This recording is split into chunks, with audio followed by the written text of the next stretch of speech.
और मैंने आपको डिफरेंट एस्पेक्ट्स बता दिए थे कि सिंधु घाटी सभ्यता का कौन सा स्थल पहले खोजा गया, सबसे नया कौन सा खोजा गया है, एक्सेट्रा एक्सेट्रा। ठीक है मेरे प्यारे दोस्तों, आज का जो हमारा टॉपिक है वो टॉपिक है सैंधव सभ्यता के प्रमुख स्थल।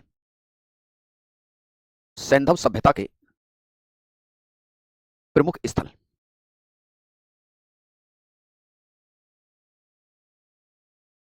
The major sites of Indus valley.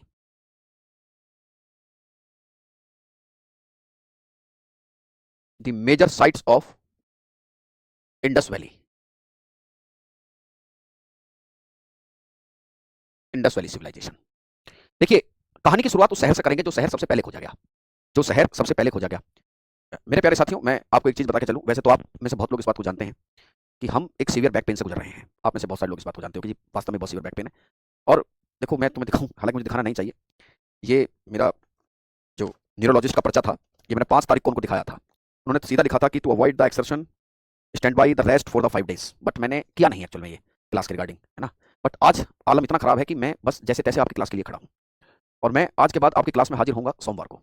ठीक है, थोड़ा जितना पढ़ा पाऊंगा उतना पढ़ाऊंगा। और मैं सोमवार को हाजिर होऊंगा आपके साथ। ठीक है, ठीक होने के बाद विश्वास करिएगा, सैटरडे संडे की छुट्टी नहीं करूंगा मैं, जो होती है वो भी नहीं करने दूंगा। विश्वास करिए, मैं कवर करके ले जाऊंगा। सबसे पहला स्थल है हड़प्पा आपका। हड़प्पा। देखिए, आपको मैं एक चीज बता दूं, अगर आप भारत का नक्शा देखें, भारत का नक्शा आप देखें इस तरीके से, तो एक नदी पड़ती है जिसका नाम है सिंधु नदी।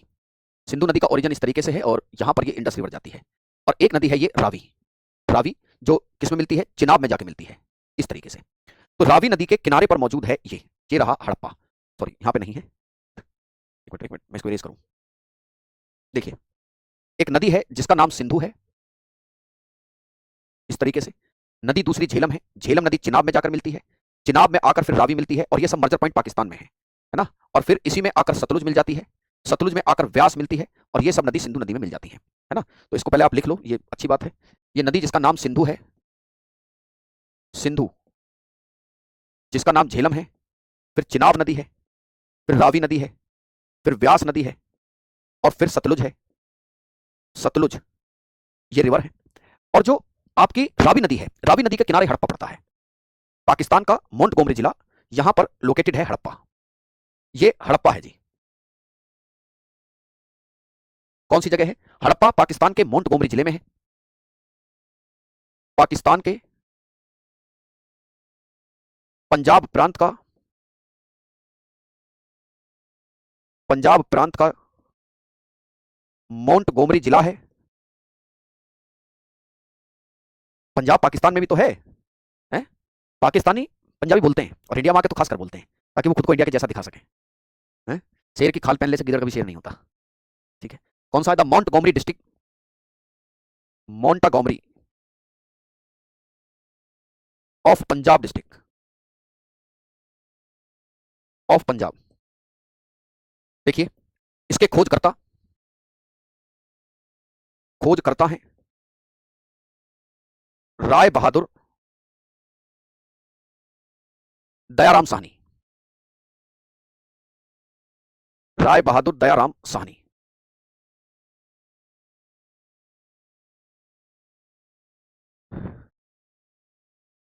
कौन है जी? राय बहादुर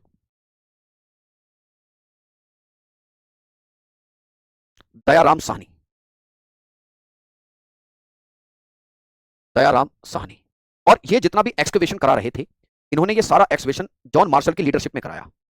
ये जो उत्खनन था, ये जॉन मार्शल की गाइडेंस में हो रहा था, हालांकि उल्टा भी कह सकते हो। जॉन मार्शल तो अंग्रेज है। जॉन मार्शल क्या है? इस अंग्रेज को इतनी बुद्धि कहां से आई कि भारत में लोग क्या करते हैं, क्या थे तो राय बहादुर दयाराम साहनी ही।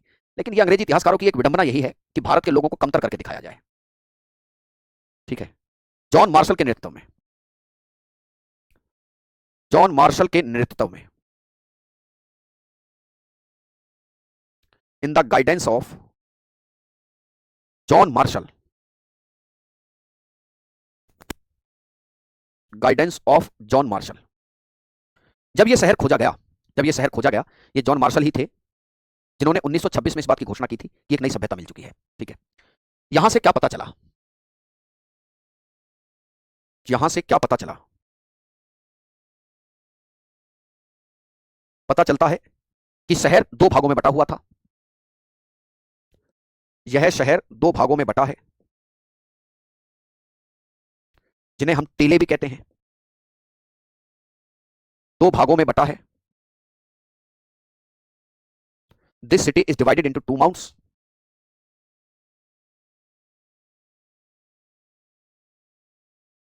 It divided into two mounts. दो टीलों में शहर ये बटा था, जिन्हें हमने क्या नाम दिया? पूर्वी टीला और पश्चिमी टीला। जिन्हें हमने पूर्वी टीला और पश्चिमी टीला नाम दिया। पूर्वी टीला और पश्चिमी टीला नाम दिया है, जिसे हमने ईस्टर्न माउंट कहा है और जिसे हमने वेस्टर्न माउंट कहा है। दो टीले कहा, पश्चिमी टीला और पूर्वी टीला, दो कहे हैं। अगर आप स्ट्रक्चरल देखो कि भाई कैसा दिखता था पूर्वी टीला और पश्चिमी टीला, तो पूर्वी टीले के मुकाबले पश्चिमी टीला कुछ ऊंचाई पर है। जो पश्चिमी टीला है वो कुछ ऊंचाई पर है भैया। कुछ ऐसी स्ट्रक्चर दिखाई देती है, इस तरीके से, ऐसे कुछ दिखाई देता है। ये हो गया आपका, ये पूर्वी टीला है और ये आपका पश्चिमी टीला है। पश्चिमी टीला है तो नोट कीजिएगा, that is western mount. That is western mount.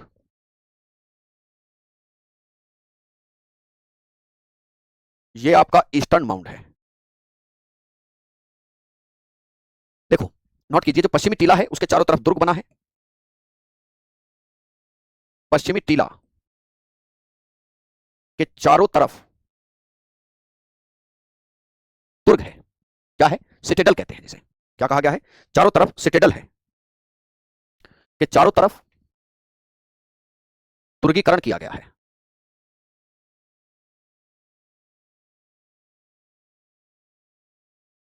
The western mount has a citadel.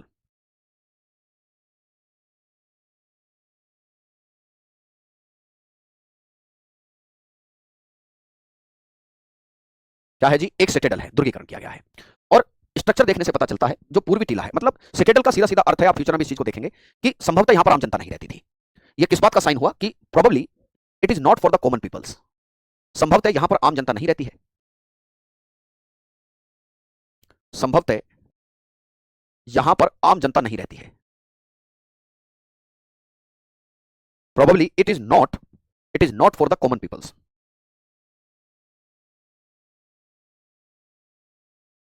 It is not for the common peoples.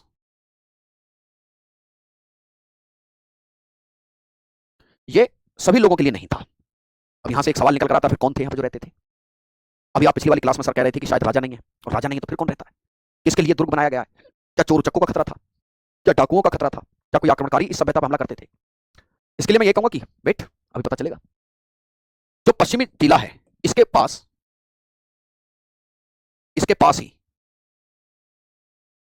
श्रमिक आवास मिलते हैं। क्या मिलते हैं? श्रमिक आवास, लेबर होम।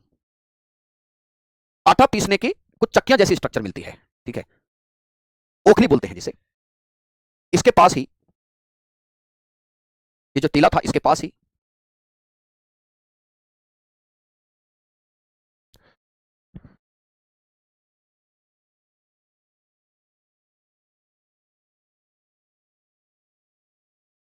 इसके पास ही 6 अन्नागार मिलते हैं।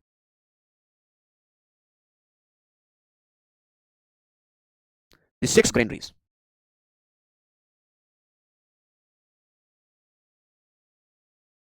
नियर दिस माउंट, इसी टीले के पास 6 अन्नागार भी मिलते हैं। देखो, 6 के बराबर एक अन्नागार मोहनजोदड़ो में मिलेगा। कहां मिलेगा? मोहनजोदड़ो में 6 के बराबर एक अन्नागार आपको देखने को मिलेगा। चलिए साहब, जो आवासीय क्षेत्र है, यहां से एक कब्रिस्तान मिलता है। भाई इसको हम क्या कह दे रहे हैं? एक कब्रिस्तान कह दे रहे हैं। ये आवासीय क्षेत्र है, ये आवासीय क्षेत्र है। संभवतः आम जनता यहां रहती थी।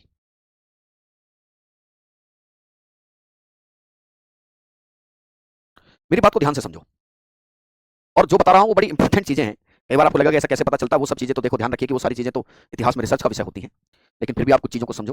देखिए दादा, आवासीय क्षेत्र के पास एक कब्रिस्तान मिलता है। आवासीय क्षेत्र के पास क्या मिलता है? एक कब्रिस्तान, जिसे R37 कहा गया है।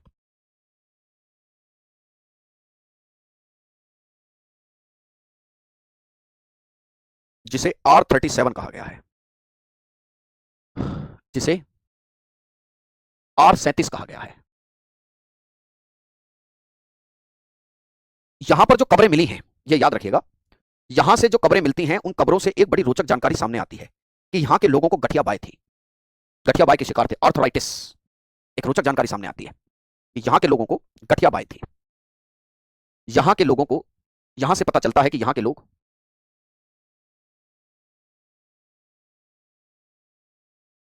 गठिया बाय के शिकार थे। देख लो गठिया बाय कितनी पुरानी बीमारी है, गठिया बाय के शिकार थे।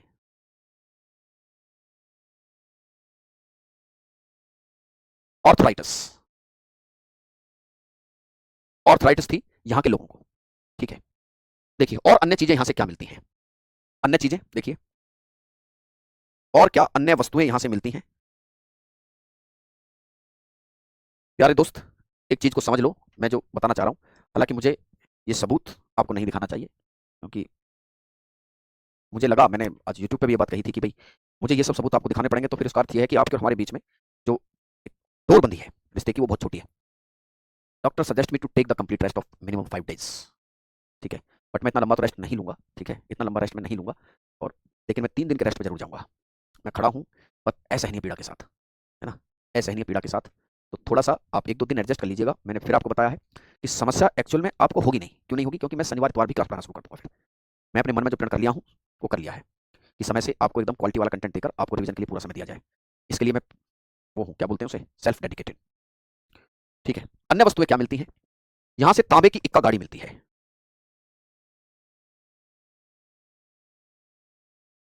तांबे की इक्का गाड़ी, कॉपर्स पुल कार्ट। क्या मिलती है? तांबे की इक्का गाड़ी मिलती है। यहीं से पता चलता है कुछ चीजें, जैसे कि एक व्यक्ति है, धोती पहने एक मूर्ति मिलती है ना, धोती पहने एक मूर्ति है, धोती पहने मूर्ति है। ठीक है जी, यहां से पता चलता है कि एक मुद्रा पे, जो आप जानते होंगे, पैर से सर्प दबाए हुए गरुड़ का चिन्ह, एक मुद्रा है, मुद्रा पर पैर से दबाए, पैर से सर्प दबाया गरुड़, एक मुद्रा पर एक महिला के गर्भ से पौधा निकलता दिखाया गया है,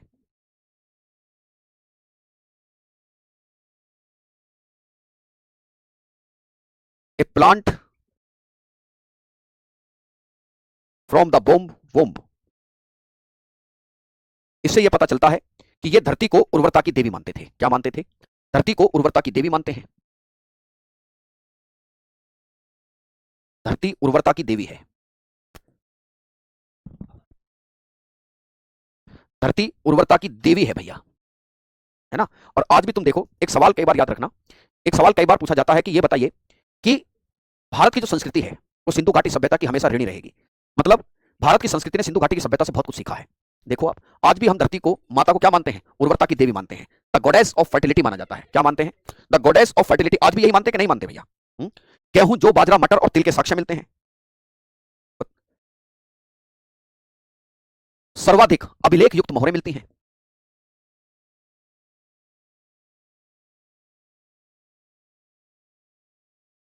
अभिलेख युक्त मोहरें, the maximum inscribed seals, maximum inscribed seals.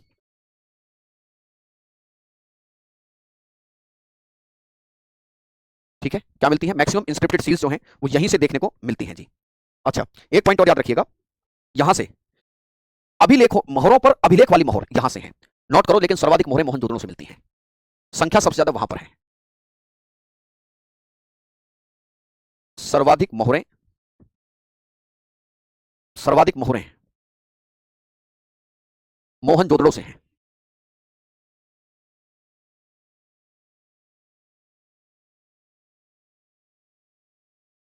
ठीक है भाई, तो भाई मित्र, यहीं रोकते हैं आज इस क्लास को। ठीक है, थोड़ा सा समझिएगा, एक मजबूरी सी है, बताइए, मतलब हम खुद भी अंदर से बहुत परेशान हैं इस चीज़ के लिए। तो प्लीज़ थोड़ा सा मेंशन नहीं कीजिएगा, मैंने बता दिया आपको कि चीज़ें मैं कवर अप करा ही दूंगा। आप निश्चिंत रहें, थोड़ा सा आराम करूँ इस चीज़ को। आप समझते हैं कि कमर और आंख तो दिमाग ये तो हमारे टीचर की बैकबोन है, मतलब बैकबोन में ही दर्द है तो क्या करेगा। ठीक है भैया, चलिए उम्मीद करता हूँ आप इस चीज़ को अच्छे से समझेंगे। धन्यवाद।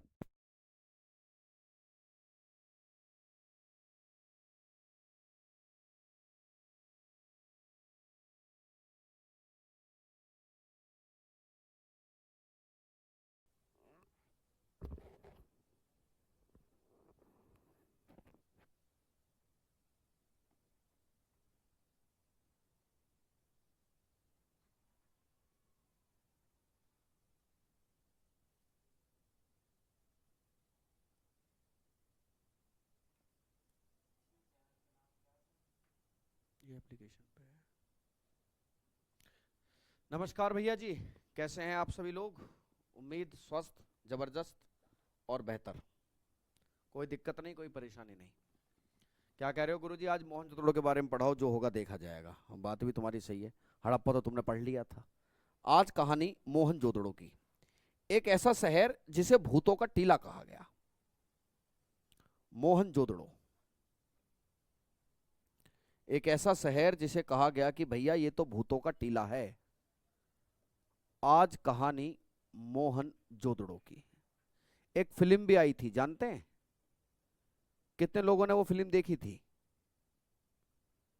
मोहनजोदारो।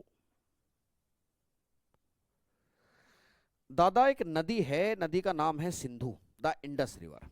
जब आप इंडस रिवर को देखते हो तो वो इस तरीके से फ्लो करती है भैया। सिंधु नदी के दाहिने किनारे पर ये साइट पड़ती है, नाम है मोहनजोदारो। क्या है इस साइट का नाम? दाहिने किनारे पर है। किस पर है? सिंधु नदी के दाहिने किनारे पर है भैया।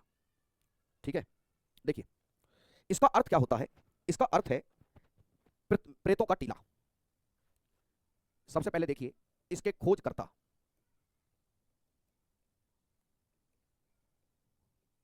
राखल दास बनर्जी। कौन है जी खोजकर्ता? राखल दास बनर्जी इसके खोजकर्ता हैं। देखिए साहब, इसका अर्थ क्या होता है? इंपॉर्टेंट बात यही है कि इसका क्या अर्थ है। इसका अर्थ होता है प्रेतों का टीला। इसका अर्थ होता है प्रेतों का टीला, the mound of deaths. Mound of deaths यानी कि प्रेतों का टीला, है ना। और यहां पर क्या मिला है? प्रेतों के टीले के साथ साथ इसे सिंधु का बाग भी कहते हैं। इसे सिंधु का बाग भी कहा गया है। इसे भूतों का टीला भी कहते हैं। भूतों का टीला, बल्कि मृतकों का टीला। इसे मृतकों का टीला, भूतों का टीला, ये सब कहा जाता है। इसे मृतकों का टीला भी कहा जाता है। ये सब इसी के नाम है। आपसे कोई सा भी नाम कभी भी पूछ सकता है जी, है ना। कोई भी नाम आपसे पूछेगा कि भाई ये बताइए ये किसे कहा जाता है, तो आपको ये पता होना चाहिए। कोई सा भी नाम कभी भी आपसे पूछा जा सकता है, तो आपको ये पता होना चाहिए कि ये क्या नाम है। ठीक है।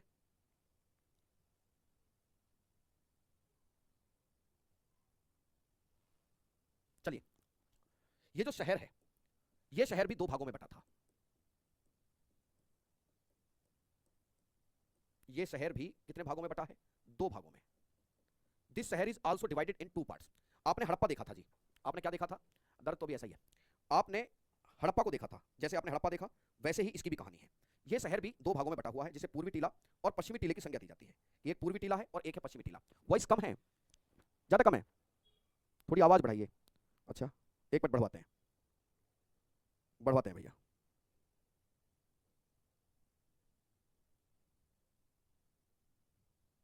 देखिए दादा,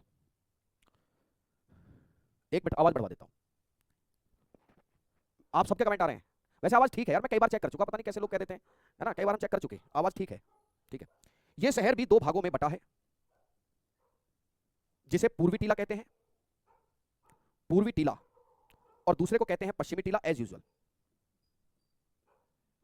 पूर्वी टीला और पश्चिमी टीला। मेरी बात को एक चीज बहुत ध्यान से समझो। एक तो हो गया जी पूर्वी टीला, और अच्छा एक बात मेरे अभी याद आई कि जो हड़प्पा और मोहनजोदड़ो हैं, इनमें एक अंतर है, इनमें एक मतलब कॉमन बात है। मोहनजोदड़ो और हड़प्पा के बीच की दूरी जानते हो कितने किलोमीटर है? अब जमाना ऐसा चल रहा है कि तुम्हें सारी बात पता होनी चाहिए। ये हड़प्पा है भैया। ये क्या है? ये है हड़प्पा। ये हड़प्पा है, और इनके बीच की दूरी है 640 किलोमीटर। और हड़प्पा और मोहनजोदड़ो को स्टुअर्ट पिगट ने कहा था, है ना। स्टुअर्ट पिगट ने कहा था कि एक साम्राज्य की दो जुड़वा राजधानियां। पिगट महोदय ने क्या कहा है कि पिगट महोदय ने कहा था कि हड़प्पा और मोहनजोदड़ो। स्टुअर्ट पिगट क्या कहते हैं? स्टुअर्ट पिगट ने कहा, स्टुअर्ट पिगट, पिगट ने कहा था कि ये एक साम्राज्य की एक साम्राज्य की दो जुड़वा राजधानी है, दो जुड़वा राजधानी है, twin capitals of a empire, twin capitals of a empire. एक साम्राज्य की क्या है, ये दो जुड़वा राजधानियां हैं, ठीक है, मुझे पता है ऑल ओके है, ठीक है, ऑल ओके है, और क्लास की रिकॉर्डिंग नहीं है, तुम इस पे मत जाओ, इस पे मत जाओ, ये टाइम पे जा रहे हो तुम, इसका टाइम जो है 5:41 हो रहा है, ये टाइम जो है गड़बड़ है, ये टाइम गड़बड़ है, ठीक है, इस बोर्ड का टाइम गड़बड़ हो रहा है, क्लास रिकॉर्डिंग नहीं है। कितने लोग मतलब ऐसे मत बोला करो यार, मैं एक एक का नाम ले रहा हूँ, नीतीश श्रीवास्तव, अंकित कश्यप, सुरुचि प्रजापति, वैभव, एम के बाबर, शिवानी कुमार, ठीक है, तो ये इसका टाइम थोड़ा सा ऊपर नीचे हो रखा, बाकी चीजें ठीक है, all things are okay. Twin capitals of empire कहा है। अब सवाल ये आता है कि यहां पर क्या क्या मिलता है, यहां पर क्या मिलता है, यहां पर क्या सामग्री मिली है, यहां पर क्या आर्कियोलॉजिकल आर्कियोलॉजिकल मटेरियल आपको देखने को मिलता है, ये ही सारी कहानियां हैं कि ये यहां से आपको क्या देखने को मिलता है। आइए, यहां से देखने को मिलता है आपको एक बहुत बड़ी चीज जिसे वृद्ध स्नानागार कहा गया है। क्या कहा गया है, वृद्ध स्नानागार, जिसे हम ग्रेट बाथ कहते हैं, क्या कहते हैं, ग्रेट बाथ, ठीक है, जिसे हम ग्रेट बाथ की संज्ञा देते हैं, ग्रेट बाथ। और मार्शल महोदय ने कहा था कि भाई साहब उस जमाने का चमत्कार से कम नहीं है ये, इसे मार्शल ने चमत्कार की संज्ञा दी है, इसे मार्शल क्या कहते हैं, मार्शल ने चमत्कार की संज्ञा दी है कि भाई साहब ये किसी भी मिरेकल से कम नहीं है, उस समय का आश्चर्य है। क्या है जी, the wonder of that time. Sir John Marshall कहते हैं कि it is the wonder of that time, wonder of that time. क्या है जी, उस जमाने का एक प्रकार का वंडर है ये, ठीक है। ये कितना लंबा है देखिए, इसका मेजरमेंट क्या है, इसका मापन जो है पूछा गया है, what is the measurement of it, इसका मापन क्या है, 11.89 मीटर लंबा है, कहीं कहीं आपको 1188 भी लिखा मिल सकता है, ठीक है, कहीं पर 11.88 भी लिखा मिल सकता है, बट वो एक ऊर्जा नष्ट करने वाले से बात होगी, उसमें कोई ऐसी मतलब बहुत ज्यादा रॉकेट साइंस नहीं है ना। 7.01 मीटर ये चौड़ा है और 2.43 लंबा इतना चौड़ा, और 2.43 मीटर ये गहरा है ना। और अब यहां से एक सवाल निकलता है कि सर ये बताइए कि क्या है इसकी सिचुएशन। भैया इसमें दो तरफ सीढ़ियां बनी हुई हैं उतरने के लिए, दोनों तरफ सीढ़ी बनी हुई है, सीढ़ियां डायग्राम से देख लो, एक तरफ जल निकास प्रणाली है, पास में बने हुए कुएं हैं, ठीक है, ऐसा बना है ये, समझ गए। क्या है जी, इसके एक तरफ सीढ़ियां मिलती हैं, इसके एक तरफ सीढ़ियां हैं, द स्टेयर्स, ये जल निकास है, जल निकास जिसे हम वाटर ड्रेनेज कहते हैं, इसके पास में कुआं है, और संभवतः इसी कुएं से इसमें जल भरा जाता है, इसी कुएं से क्या होता है, इसी कुएं से इसमें जल भरा जाता है, इसी कुएं से इसमें जल भरा जाता है। और वाटर देखो आप बना दे रहे हो कोई भी मान लीजिए ऐसी स्ट्रक्चर है ना, जब स्ट्रक्चर ऐसी बना दे रहे हो तो एक बड़ी इशू आता है अबाउट द लीकेज, है ना, कि पानी लीक कैसे होगा। याद रखना, पानी रोकने के लिए इसमें पानी का जो क्या बोलते हैं उसे, मतलब लीकेज क्या बोलेंगे, लीकेज कौशल मिश्रा क्या बोलेंगे लीकेज को, जो जल की जो कैपेसिटी है, जल पानी को रोकने के लिए चूने का लेप लगा है, क्योंकि सीमेंट उस समय नहीं था, चूने का लेप है ना, द लेप of lime to protect from the leakage, to protect from the leakage, leakage को रोकने के लिए क्या लगा है जी, चूने का लेप है, वाटर प्रूफिंग, हाँ सही बात है, इसको एक सही टर्म का इस्तेमाल किया जा सकता है कि दैट इज वाटर प्रूफिंग, है ना, फ्रॉम द लीकेज जो है इट इज, इसको आप इस्तेमाल कर सकते हो, दैट इज वाटर प्रूफिंग। क्या है ये वाटर प्रूफिंग है, इसको वाटर प्रूफ बनाने के लिए। बाद में ये पता चला, बाद में बहुत सारी चीजें पता चलती हैं, इसका जो प्रयोग होता था, इसका प्रयोग कैसे होता था, इसका प्रयोग बताया जाता है कि चूंकि ये किस पे मिला है, ये पश्चिमी टीले पर है भैया, क्या है, ये पश्चिमी टीले पे है, वेस्टर्न माउंट पे है, और आपको मैंने ये बात बताई है कि जो पश्चिमी टीला है, पश्चिमी टीला जो है उस पर खास लोग रहते थे भैया, हमने हड़प्पा में देखा था कि पश्चिमी टीले का तो सेटल भी किया गया है, तो मतलब क्या ये खास लोगों के लिए था। देखो सिंधु घाटी सभ्यता की खास बात है कि वहां पर समाज में क्लासिफिकेशन तो है, but there is no discrimination, भेदभाव किसी प्रकार का नहीं है, एक वर्गीकरण तो दिखाई पड़ता है बट भेदभाव दिखाई नहीं पड़ता है।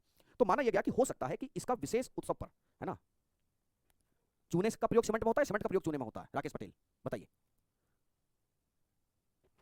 बताइए किसका प्रयोग किस में होता है। इसका प्रयोग विशेष अवसरों पर होता था, विशेष अवसरों पर,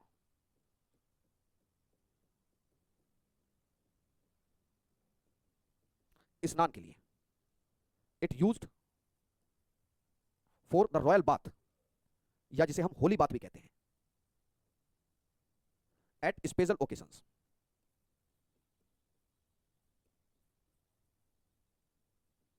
स्पेशल ओकेशंस पे इसका प्रयोग होता था भैया। ठीक है, क्लासेस आप कितने लगेंगे? लगभग 55 से 60 क्लास इतनी लग जाती है रवि कुमार जी, 55 से 60 क्लास लग जाती है। चलो ओके, तो याद रखिएगा। तो ये क्या मिलता है? एक तो यहाँ से ये चीज मिली, यहीं से मिलता है महाविद्यालय, यहीं से महाविद्यालय,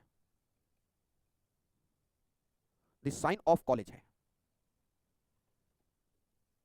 साइन ऑफ कॉलेज। ठीक है, यहीं से मिलती है एक पुजारी की मूर्ति, एक पुजारी की मूर्ति मिलती है, यहीं से मिलता है स्टैचू ऑफ ए प्रीस्ट। आप एक बात क्यों नहीं समझते कि जब हम हिंदी और इंग्लिश दोनों में एक साथ लिख रहे हैं और मान लीजिए क्लास 50 मिनट की है, तो कमेंट करके बताओ कितनी देर की रहेगी, है ना? क्यों जी निशा? मान लीजिए कि हम हिंदी और इंग्लिश में दोनों बराबर लिख रहे हैं, तो जो क्लास 50 से 55 मिनट की है वो बाय डिफॉल्ट कितने की रहेगी अपने आप? बताओ शिवानी। गुड इवनिंग तमन्ना, कैसी गुड़िया? देखिए, ये जो पुजारी की मूर्ति है भैया, पुजारी की मूर्ति की क्या कहानी है, इसमें की कुछ खास बात है, इससे पता चलता है कैसी मूर्ति है ये। एक बार आप देखिएगा, अगर हम इस तरीके से मूर्ति को माने, है ना, ये गला मान लिया जाए तो इनका धड़ ही मिलता है, इस तरीके से है। ये इनकी आंखें हैं, ये फीचर्स पूछे गए हैं। नाक इनकी मोटी है, और ये पता चलता है कि इनकी जो आंखें हैं, इनकी आंखें नाक की तरफ को देख रही हैं, ये नासिका की तरफ है। इनकी आंखों का जो फोकस है ना, नासिका की तरफ है। ऊपर की तरफ पता चलता है कि जैसे मुकुट जैसा कोई स्ट्रक्चर है, मुकुट जैसा कुछ स्ट्रक्चर इन्होंने माथे पर बांधा है। ठीक है, और देखिए इनकी जो बाजुएं हैं, बाजुओं में सिर्फ बाजू ही दिखाई पड़ती है, इस तरीके से बाजुएं हैं इनकी, और बाजू में इन्होंने बाजूबंद बांधा हुआ है, बाजू में बाजूबंद देखने को मिलता है। ठीक है, एक मुकुट जैसी संरचना है। देखो सारी चीज थोड़ा सा समझा भी करो। ये मुकुट जैसी संरचना देखने को मिलती है। मुकुट जैसी संरचना के बाद पता चलता है कि जो आंखें हैं वो नाक की तरफ फोकस हैं, आंखें नाक की तरफ हैं, नाक की तरफ फोकस्ड हैं। ठीक है, इनकी जो बाजू मिलती है वो बाजू बंद है भैया। मैंने आपको एक बात बहुत पहले बता दी थी कि मैं आर्ट एंड कल्चर आपको साथ के साथ पढ़ाता हुआ चलूंगा, मैं आर्ट एंड कल्चर आपको साथ के साथ बताता हुआ चलूंगा। मैं चवन्नी की लापरवाही इसमें ये नहीं करूंगा कि मैं पहले इतिहास पढ़ा रहा हूं फिर कला और संस्कृति पढ़ा रहा हूं, मैं एक्टिंग नहीं करता। ठीक है, क्यों जी? मैं एक्टिंग नहीं करता हूं। इसके होठों का आकार कुछ मोटा है, मोटे से होठ बनाइए, कुछ मोटा सा होठों का आकार है, तो मैं एक्टिंग नहीं करता हूं कि जी मैं क्या करूं, मैं पहले जो है इतिहास पढ़ाऊं फिर कला व संस्कृति पढ़ाऊं, मतलब तमाशा करता रहूं। नहीं, इतना बस की नहीं है भाई मेरे भैया। इन्होंने एक शॉल ओढ़ा है, सॉल जैसी संरचना है। क्या ओढ़ा है? एक सॉल जैसी संरचना है। सॉल पर जो है फूल बने हुए हैं, सॉल ओढ़ा हुआ है इस तरीके से। तो जो सॉल है, सॉल पर आपको फूल बने हुए दिखाई देते हैं। सॉल पर आपको क्या बने हुए दिखाई देते हैं? आपको फूल बने हुए दिखाई देते हैं। सॉल बना हुआ है जी। ठीक है, ये क्या ओढ़े हैं? ये एक शॉल ओढ़े हैं, एक शाल इन्होंने ओढ़ा है, उस पर फूल बने हुए हैं, उस पर फूल कढ़े हैं।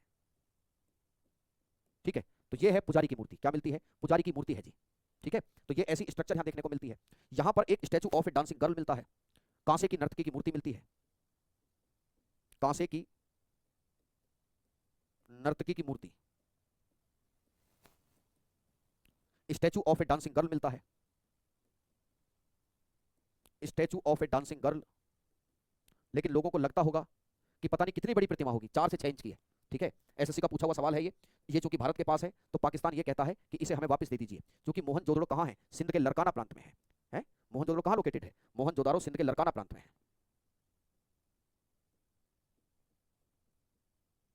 मोहनजोदारो सिंध के लरकाना में है।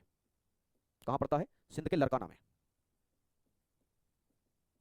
सिंध के लरकाना में पड़ता है। तो statue of a dancing girl देखने को मिलता है। और ये जो डांसिंग गर्ल का स्टैचू है भैया, याद रखिएगा, एक तो ये कांसे का बना है।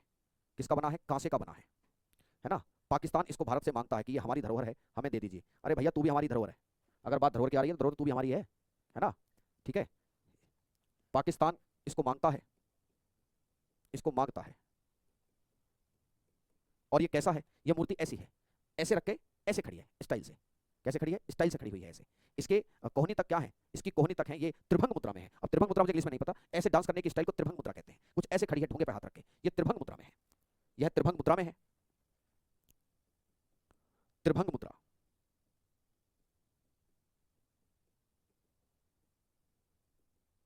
ये त्रिभंग शेप में है भैया।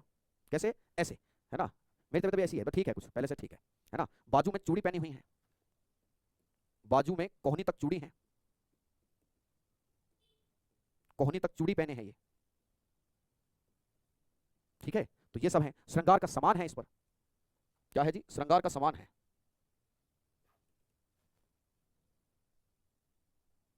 एक मिनट दिखा देता हूं। कहां गया भाई? लाला लुलू लाल, देखो दिखा देता हूं।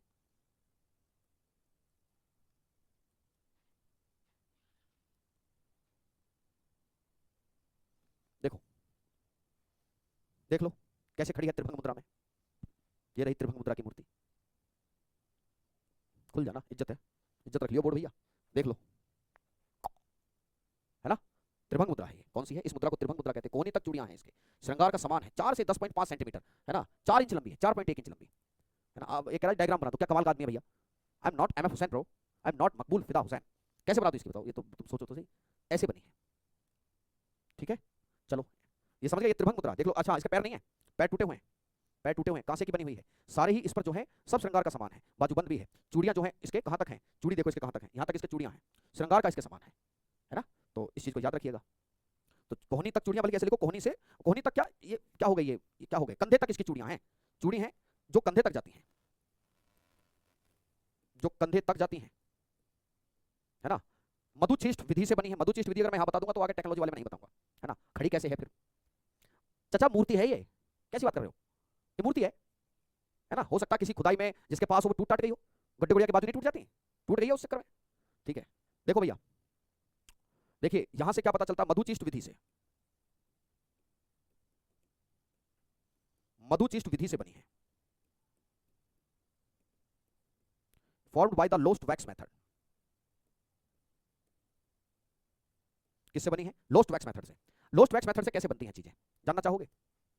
एक करण पैर टूट गए तो नृत्य कैसे करती होगी भैया? कोई वो थोड़ी है जीवित प्राणी कि पैर टूट गए तो नाचती कैसे होगी? अब नाच तो क्या लड़ाई भी लेते हैं, छोड़ो इस बातों को। डांस तो पैशनेट चीज है। मेरी बात सुनो, लोस्ट वैक्स मेथड जानते हो क्या है? व्हाट इज मधुचिष्ट विधि? मधुचिष्ट विधि में क्या होता है कि सबसे पहले एक मोम की मूर्ति बनाई जाती है। किसकी? मोम की। किसकी? मोम की मूर्ति बनाई जाती है। जब मोम की मूर्ति बनती है तो फिर उसके ऊपर मिट्टी चढ़ा देते हैं। क्या होते हैं? मिट्टी चढ़ा देते हैं। जैसे मान लो मुझे पेन बनाना है ना नाच रही थी इसकी टांग, तो क्या माँ अपनी तोड़ दी? मैं चाहूंगी तुझे, दयाराम सानी क्यों तोड़ते? तोड़ेंगे तो राखलदास बनर्जी तोड़ेंगे, हड़प मोहन राखलदास बनर्जी वो क्यों तोड़ेंगे, है ना। ठीक है, चलो पढ़ ले चुपचाप चिराग, ज्ञान मत दिया कर। सुनो मेरी बात, जैसे मान लो कि ये है भैया, ये पेन है, ठीक है, पेन है, मुझे ये बनाना है। जब मैं इसको बनाऊंगा तो मैं पहले इसे मोम का बनाऊंगा, मोम का बना लिया, फिर इसके ऊपर मैंने मिट्टी का लेप चढ़ाया। क्या चढ़ाया? मिट्टी का लेप। और जब मिट्टी का लेप मैं चढ़ाऊंगा तो मैं क्या करूंगा, मिट्टी का लेप चढ़ा के उसमें ऊपर से छेद छोड़ दूंगा, फिर उसमें मैं धातु लाऊंगा, गरम गरम गरम गरम धातु उसमें छोड़ूंगा, मोम पिघलेगा। मोम पिघलेगा तो नीचे छेद कर रखा है मैंने, उस छेद से क्या होगा, उस छेद से मोम निकलता रहेगा और मिट्टी के उस सांचे में धातु भरती रहेगी। आखिर में धातु जम जाएगी, मोम नीचे निकल जाएगा, मट्टी तोड़ो मूर्ति तैयार। तो मधुचिष्ट विधि से ये बने हैं। अच्छा, यहां पर ग्रेट ग्रेनरी मिलती है। क्या मिलती है? ग्रेट ग्रेनरी, वृद्ध अन्नागार देखने को मिलता है।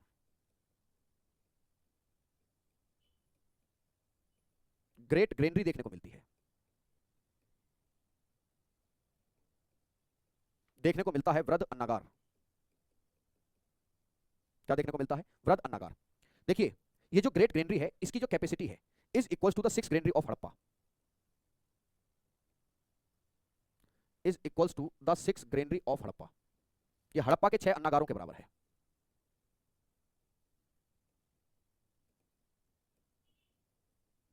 हड़प्पा के 6 अन्नागार, हड़प्पा मिलते हैं ना 6 अन्नागार, हड़प्पा के 6 अन्नागारों के बराबर है, ठीक है। चलो भैया, और क्या मिलती है? ठीक है, एक मुद्रा पर पशुपतिनाथ की मूर्ति मिलती है। एक मुद्रा पर पशुपतिनाथ की मूर्ति, एक मुद्रा पर पशुपतिनाथ की मूर्ति, द स्टैचू ऑफ पशुपतिनाथ। क्या मिलता है? काफी होगा उज्जवल, 100% काफी होगा भैया। क्या मिलता है? The statue of Pashupatinath on A seal, बल्कि मोहर होती है, the statue of Pashupatinath on A seal.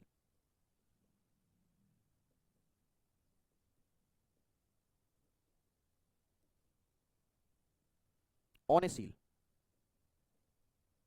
देखिए नोट करना कि सिंधु सभ्यता के लोग पशुपतिनाथ की पूजा करते थे, या नोट करके लिखो, सैंधव सभ्यता के लोग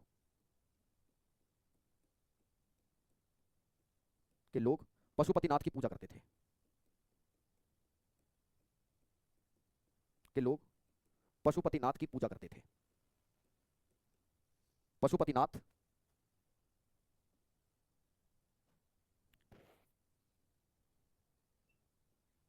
Pashupatinath act as a god in Indus valley civilization, ठीक है। Pashupatinath was worshipped in Indus valley civilization, Sindhu घाटी सभ्यता में पशुपतिनाथ की क्या होती थी? पशुपतिनाथ की पूजा होती थी। ठीक है, देखो मोहनजोदड़ो में जो मकान है वो पक्की ईंटों के बने हैं। यहां मकान पक्की ईंटों के हैं। यहां जो मकान है वो पक्की ईंटों के बने हैं। पक्की ईंटों के बने हैं। The houses are made of solid bricks. ठीक है, ठीक है, the made of solid bricks. Solid bricks. और याद रखना एक खास बात है कि ये जो मकान है भैया, ये मकान, इन मकानों में, इन मकानों में रसोई देखने को मिलती है। क्या देखने को मिल रही है? इन मकानों में आपको रसोई देखने को मिलेगी। इन मकानों में आपको आंगन देखने को मिलेगा। क्या देखने को मिलता है? आंगन। इनमें स्नान घर, स्नान घर देखने को मिलता है। कुएं देखने को मिलते हैं, है ना? ये जो हाउसेज हैं इनमें आपको किचन देखने को मिलेगी, आपको लॉन देखने को मिलेगा, आपको बाथरूम देखने को मिलेगा। ये सब चीजें आपको यहां देखने को मिलेगी। एक चीज और याद रखते हैं, जो मोहनजोदड़ो है, मोहनजोदड़ो में एक पंगा है। पंगा क्या है? सिंध के लरकाना प्रांत में है, पाकिस्तान में पड़ती है ये जगह। पंगा यहां ये है कि अगर ध्यान से देखो तो जो मोहनजोदड़ो है, मोहनजोदड़ो में कंकाल मिलते हैं। मोहनजोदड़ो में कंकाल हैं लेकिन कब्रिस्तान नहीं है।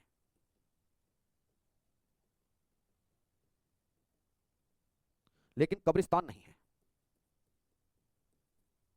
इन मोहनजोदारो, इन मोहनजोदारो, इन Mohenjodaro,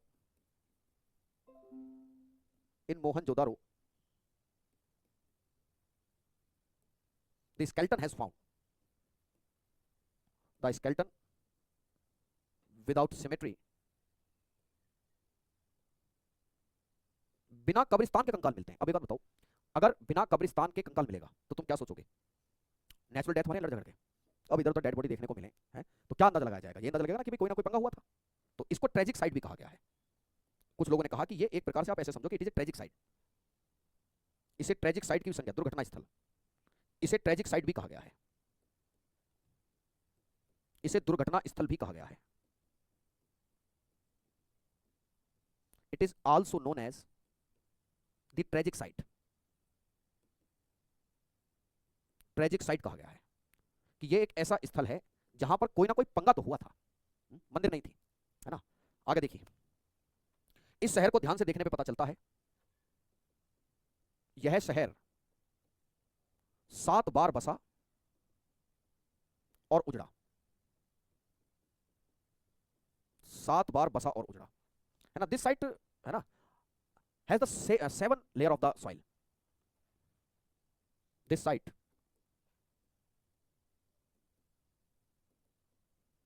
has the 7 layer of soil.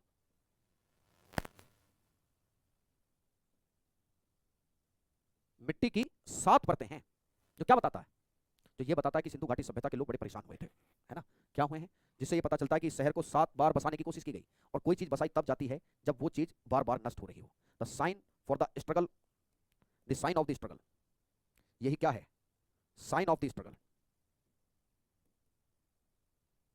यही इनके जीवन के प्रति संघर्ष का परिचायक है कि कितना संघर्ष इन लोगों ने किया होगा। क्या है जी? इनके संघर्ष का परिचायक है ये बात कि कितना संघर्ष जो है ये लोग कर रहे होंगे। नहीं, खाना खाने का टाइम दे देंगे अंकित बाबू, रुको बस एक मिनट, एक फैक्ट और रहा उसको लिख लीजिए। यहां पर सबसे ज्यादा मोहर मिलती है। यहां पर सबसे ज्यादा मोहर मिलती है। द मैक्सिमम सील्स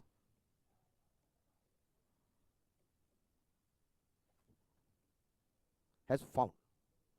यहां पर एक पॉइंट नोट करके लिखो, नोट करके एक बात लिखनी है कि जो अभिलेखीय मोहर हैं वो कहां से मिलती हैं? बताइए, इंस्क्रिप्टेड सील्स कहां से मिलती हैं? ठीक है सर जी, आपकी हैंडराइटिंग समझ में नहीं आ रही है। पता क्यों? क्योंकि मैं अच्छा लिखता हूं। मेरी राइटिंग कर्सिव है, मैंने पहले ही बता दिया था। और कर्सिव राइटिंग लिखना अपने आप में महाभारत है। हमने तो बचपन से कर्सिव ही लिखी है, तो वही हमारी आदत है। तुम्हें कोई पॉइंट समझ में नहीं आता है तो क्या है बेटे इसका नाम, विशु पाडा मंडल। विशु तुम पूछ लो मुझसे, तुम मुझसे पूछ लो, अगर कोई शब्द है तो मैं तुम्हें बताऊंगा, आई विल हेल्प यू, तो पूछ लो। बाकी बात यह है कि मेरी राइटिंग जो है वो कर्सिव चलती है, तो कर्सिव राइटिंग क्या है कि वो थोड़ा सा शब्दों को शब्द से मिलाकर चलते हैं, तो जब शब्द से शब्द मिलते हैं तो उसमें नहीं पता चलता। नोट करके लिखिए, अभिलेखीय मोहर, सबसे ज्यादा अभिलेखीय मोहर हड़प्पा से देखने को मिलती है। The maximum inscribed seals, the maximum inscribed seals in Harappa. ये खत्म हुआ जी आपका मोहनजोदाड़ो। क्या है जी, ये आपका मोहनजोदाड़ो खत्म होता है जी यहाँ पर। बाकी जो है वो छोटे छोटे से हैं, कल हम उस क्लास में मोहनजोदड़ो से टॉपिक आता ही आता है भैया। मोहनजोदड़ो से ये मान लो कि सवाल बनता ही बनता है, कोई वो नहीं है विकल्प कि मोहनजोदड़ो से सवाल है कि जिसमें आदमी है ना बाघ से लड़ रहा है। एक मुद्रा ऐसी मिली है कि एक आदमी बाघ से लड़ रहा है, ये लिख लो। एक सील ऐसी मिली है जिसमें बाघ से लड़ता हुआ मनुष्य है, बाघ से लड़ता हुआ एक मनुष्य है, ठीक है। एक सील मिली है जिसमें पता चलता है। इनफ है, इनफ है जी, ये विशु इनफ है बेटा, एकदम मोर देन इनफ है, कम नहीं होगा ज्यादा हो सकता है। चलिए बाकी सिटीज में आपको कल बताऊंगा, ठीक है भैया, धन्यवाद।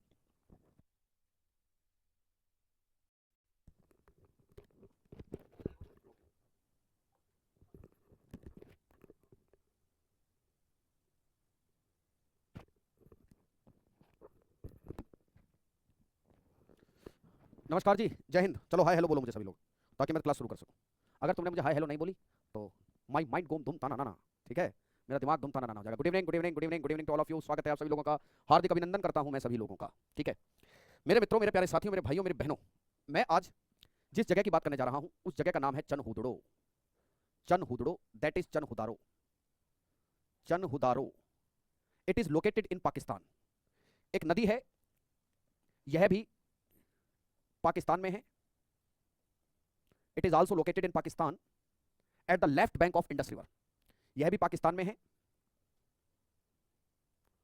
सिंधु के बाएं किनारे पर, सिंधु के बाएं किनारे पर, सिंधु नदी के बाएं किनारे पर। It is also located in Pakistan at the left bank of Indus river. It is also located in Pakistan at the left bank of Indus.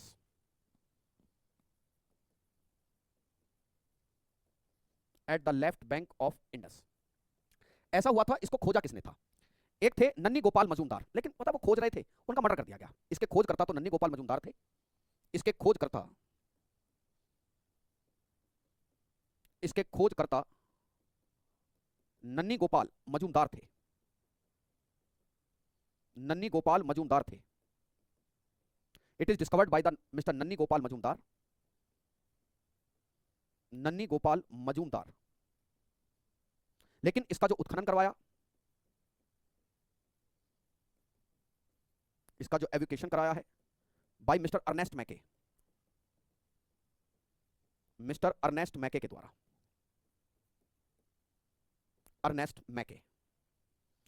जैसे बाकी के शहर हैं, ये शहर भी दो भागों में बटा है। लेकिन जब आप देखते थे, मैंने आपको बताया था कि जो बाकी शहर हैं वो इस तरीके से टीलों में बटे होते थे। तो जनरली आप क्या देखते थे, जो पश्चिमी टीला होता था, पश्चिमी टीला, ये जो पश्चिमी टीला है, द वेस्टर्न माउंट जो है, it is surrounded by a citadel.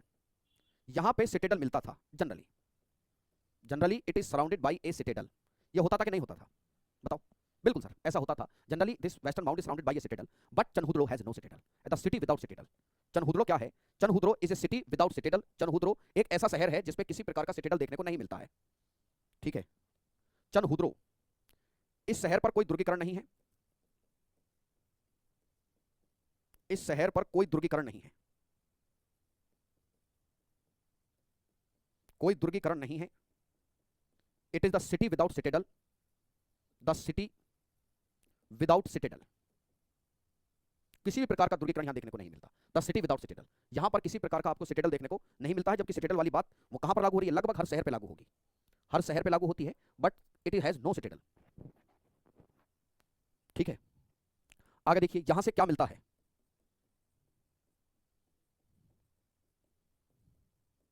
यहां से मिलता है क्या, वक्राकार ईंट, वक्राकार ईंट मिलती है, द कर्व्ड ब्रिक्स। यहां से मिलता है काजल, कंघा, लिपस्टिक, लिपस्टिक, मनके, मनके बनाने का कारखाना, मनके बनाने का कारखाना, इंग्लिश में लिख रहा हूं अभी सारी चीजें, रुक जाइए। मनके बनाने का कारखाना। क्या बोलते हैं काजल को, क्यों मार दिया, अरे वो सिंध के डकैत थे मार दिया। क्या बोलते हैं काजल को, इंग्लिश को क्या बोलते हैं काजल को, कि काजल लगा दीजिए, शाही कहते हैं जिसे, तो क्या कहते हैं काजल को, मनके बनाने का कारखाना, बिल्ली का पीछा करता हुआ कुत्ता, बिल्ली का पीछा करता कुत्ता। ये सारी चीजें यहां से मिलती हैं। नमस्ते बाबूजी, नमस्ते, कैसे हो आप, ठीक हो भैया, कोई दिक्कत परेशानी किसी प्रकार की हो तो बताइए। तो ये सारी चीजें जो हैं यहां से देखने को मिलती हैं, ठीक है ना। देखिए यहां से काजल मिलता है, काजल बोले तो आईलाइनर, यहां से कोम्ब मिलता है, यहां से लिपस्टिक मिलती है, यहां से मनके मिलते हैं। Do you know about the मनकाज, मनका एक प्रकार की ज्वेलरी है, एक प्रकार की ज्वेलरी, ठीक है। The sign of dog who is following a cat, who is following a cat, जो एक बिल्ली को पीछा कर रहा है। ये सारी चीजें यहां से देखने को मिलती हैं। जिस जगह का नाम है चनहुदड़ो, क्या है, चनहुदड़ो, ठीक है। एक सील मिलती है, ठीक है, एक सील मिलती है जिस पर 3 घड़ियाल 2 मछली हैं, मछली हैं। यहीं से क्या मिलती है, एक सील, इसको आप नोट कर लीजिए,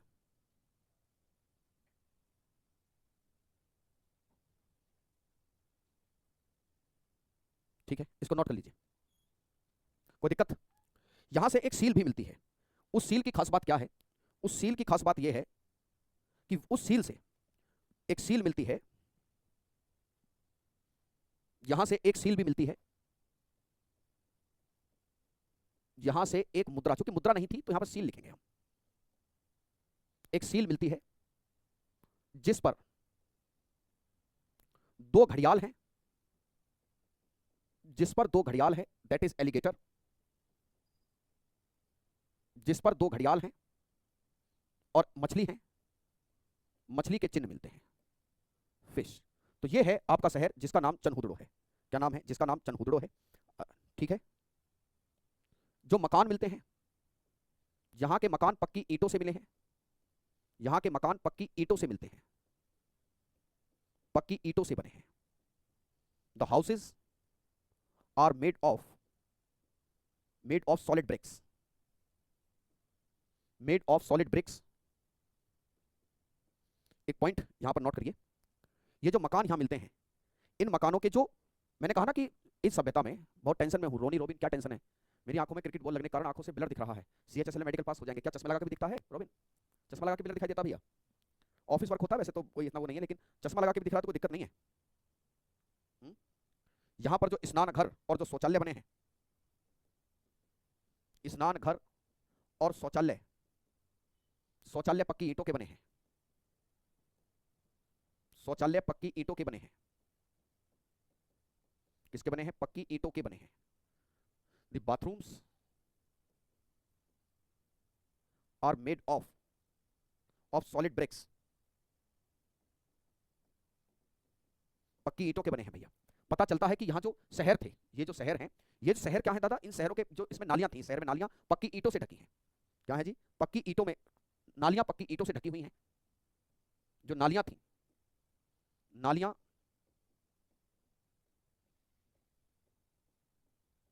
पक्की ईंटों से ढकी हैं। The drainage are also covered by solid bricks, by solid bricks. तो ये सब इनकी खास बातें हैं। अच्छा, एक बच्चा ये था जो साल पूछ रहे थे, तो मैं आपको बता दूं कि जो नन्नी गोपाल मजूमदार थे, नन्नी गोपाल मजूमदार ने इसकी खोज 1931 में की थी, और अर्नेस्ट मैके ने इसको 1935 में जो है इसका उत्खनन करवाया था। क्या करवाया था, है ना, गोल्डन यादव, बड़ा समस्या में है भाई तू तो, इसका मतलब, पर मैं तो मानता हूँ अच्छा ही हुआ तेरे लिए ये, ठीक है बेटा। चलो, तो ये है आपकी पूरी कहानी जो मैंने आपको बताई, ये सब चनहुदड़ो की कहानी है। किसकी कहानी है जी, चनहुदड़ो की कहानी है। आइए हम आगे बात करें। चंद हुदड़ों के बाद हम इंडिया में आते हैं। किस में आते हैं? इंडिया में आते हैं। और जब हम इंडिया में आ रहे हैं तो हम सबसे पहले जिस शहर की बात करेंगे उस शहर का नाम कालीबंगा है। क्या है? कालीबंगा। आइए साहब, Kalibangan. Kalibangan.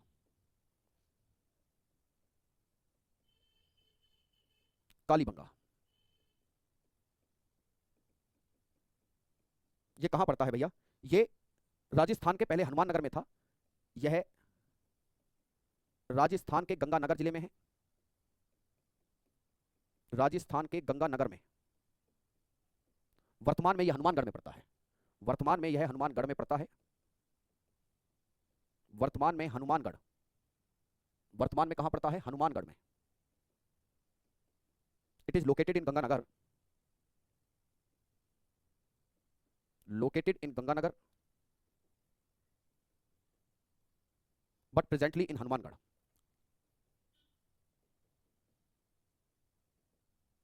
But presently in Hanumangarh.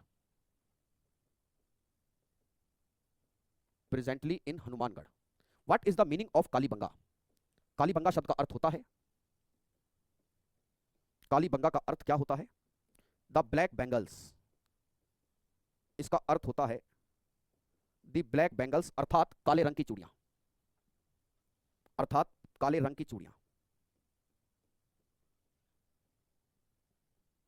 अर्थात काले रंग की चूड़ियां इसका अर्थ होता है। इसके खोजकर्ता कौन थे? 1953 में ए एन घोष ने की थी इसकी खोज। It is discovered by A N Ghosh. कौन थे इसके खोजकर्ता? ए एन घोष थे। ए एन घोष, ठीक है। और 1953 में, कब हुआ था? 1953 में खोजा था। बट हुआ क्या? इसका उत्खनन किसने करवाया था? एवैक्यूएशन इसका किसने करवाया था? ये अपने आप में एक इंपॉर्टेंट बात है ना। इसका एवोकेशन किसने करवाया था? तो इसका एवोकेशन करवाया था डॉक्टर बीबी लाल और बी के थापर 1959 में, 1960 में, है ना। डॉक्टर बी के लाल, बीबी लाल और बी के थापर, बीबी लाल और बी के थापर, इनके द्वारा इसका खोज करवाया गया था। It is advocated by Mr B B Lal and B K Thapar. B K Thapar, ठीक है। एक मिनट इसको नोट करो, एक मिनट इसको नोट कीजिए, एक सेकंड मारे हम।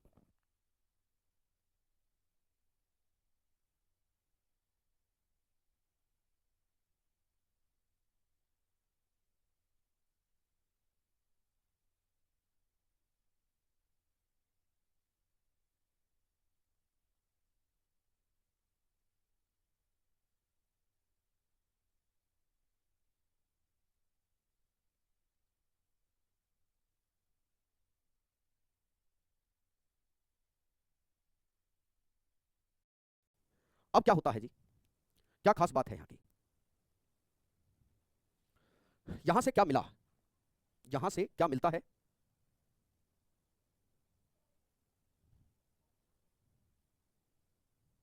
यहां से क्या मिलता है? यहां से मिलता है क्या? The archaeological material which is found in Kalibangan, है ना। कालीबंगा में कौन सा लिपि लिखा जाता था? कालीबंगा में वही लिपि लिखा जाता था जो सिंधु घाटी सभ्यता में है। मार्केट नहीं गए थे, नेचर स्कॉल, है ना। तो सिंधु घाटी सभ्यता में वही लिपि लिखी जाती थी। अब सिंधु घाटी सभ्यता की लिपि को पढ़ा तो नहीं पाए हैं अभी तक।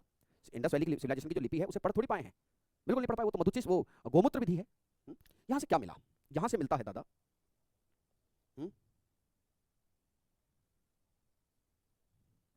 यहां से जुता हुआ खेत मिलता है।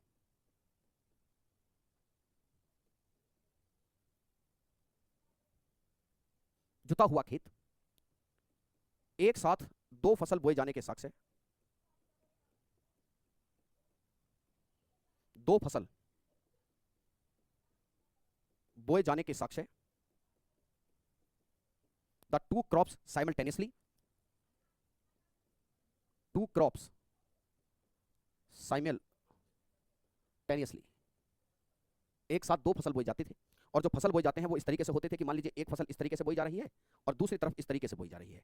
ऐसे एक ही खेत में यहां से बोई जा रही है क्रॉप नंबर 1, क्रॉप नंबर 2, ये क्रॉप नंबर 1 है, ये क्रॉप नंबर 2 है, तो चना और सरसों बोए जाते थे। एक साथ जो है, जो फसल बोई जा रही है, एक साथ दो फसल, जिसमें चना और सरसों बोया जा रहा है। क्या बोया जा रहा है? चना और सरसों बोए जाने के साक्ष्य हैं। चना, है ना, क्या बोया जाता है? पीनट, चने को क्या बोलते हैं? नहीं, पीनट ही तो बोलते हैं चने को, उसको ग्राउंडनट बोलते हैं, पीनट्स एंड मस्टर्ड। दो चीजें एक साथ बोई जा रही हैं। यहां से हवन कुंड के साक्ष्य मिलते हैं। हवन कुंड के साक्ष्य मिलते हैं। The evidences of havan kundas, which means they believes in rituals. ठीक है, हवन कुंड के साक्ष्य, the evidences of havan kund, it means they believes in rituals. They believes in rituals. अगर हवन कुंड मिल रहा है तो आप मुझे एक बात बताइए, बहुत अच्छे से आपने देखा भी होगा कि जब हवन वेदिकाएं बनाए जाते हैं, है ना, क्या बोलते हैं? पीनट तो मूंगफली होती है, क्या बोलते हैं? ग्रैम मींस चना, हाँ ग्रैम होता है। ग्राउंडनट किसे बोलते हैं फिर? ग्राम्स। ठीक है, अच्छा, अगर आपने कभी देखा हो सनातन संस्कृति में ये होता है कि जब हवन कुंड बनाया जाता है तो हवन कुंड को बनाते हुए ज्योमेट्री का ध्यान रखा जाता है। इट मींस यहां से पता चलता है कि ये अंधविश्वासी थे, ये अंधविश्वासी हैं। They believes in rituals, they believes in rituals. ये रिचुअल्स में बिलीव करते थे। और साथ में ये पता चलता है कि रिचुअल्स में बिलीव करने के साथ साथ ये क्या थे भैया? ये रिचुअल्स में बिलीव करते हैं, इनको जयमतीय ज्ञान था, इनको जयमतीय ज्ञान था। The good knowledge of geometry है, गुड नॉलेज ऑफ ज्योमेट्री। इनको ज्योमेट्री की भी अच्छी जानकारी थी। ठीक है, यहां से सब बातें पता चल जाती हैं। एक बात यहां और पता चलती है कि एक बच्चे की खोपड़ी है, बच्चे की खोपड़ी पर इन्होंने क्या किया है? बच्चे की खोपड़ी पर छेद किए हुए हैं, बच्चे की खोपड़ी पर छिद्र हैं। बच्चे की खोपड़ी का कंकाल है, खोपड़ी का कंकाल है जी। जब बच्चे की खोपड़ी का ये कंकाल देखने को मिलता है, द हेड स्केलेटन, है ना, कुछ भी नहीं करना होगा हर्षित, 100%। और मैं बहुत डिटेल्ड पढ़ाता हूं पहले से ही। ठीक है, आप में से कुछ बच्चे हमारे से पहले से जो पढ़े होंगे उनको पता होगी कि बहुत डिटेल बताते हैं, बहुत डिटेल जानकारी मैं पहले ही देता हूं, समय कोई कोताही पहले ही नहीं बरतता भैया। ठीक है, अब सर इनके टाइम पर ज्योमेट्री थी क्या? मंगल ग्रह के बारे में तुम आज खोज रहे हो, तो क्या मंगल ग्रह पहले नहीं था? तीसरी लाइन क्या है? द एविडेंसेस ऑफ हवन कुंड, हवन कुंड के साक्ष्य देखने को मिलते हैं। अब मंगल ग्रह के बारे में तुम आज खोज रहे हो, तो क्या मंगल ग्रह पहले नहीं था? क्यों जी, मुझे पता है तुम कैसे कर रहे हो, पता है तुम्हें। सर घर में अकेले ही आप कंकाल पढ़ा दिए मत पढ़ो, कंकाल नहीं मिला, हेल्थ बस ठीक है भूमि। चलिए, तो बच्चे की खोपड़ी का कंकाल मिला है, द हेड स्केलेटन। याद रखिएगा, का कंकाल, इसमें छिद्र हैं। पता चलता है कि शायद सर्जरी करने की कोशिश की गई है। क्या की गई है? सर्जरी का सबसे पुराना साक्ष्य है, सर्जरी का सबसे पुराना साक्ष्य है, सर्जरी का सबसे पुराना साक्ष्य है। इंग्लिश में लिखिए, head skeleton with ancient sign of surgery, with ancient sign of surgery है। क्या है जी? हेड स्केलेटन है with the ancient sign of surgery.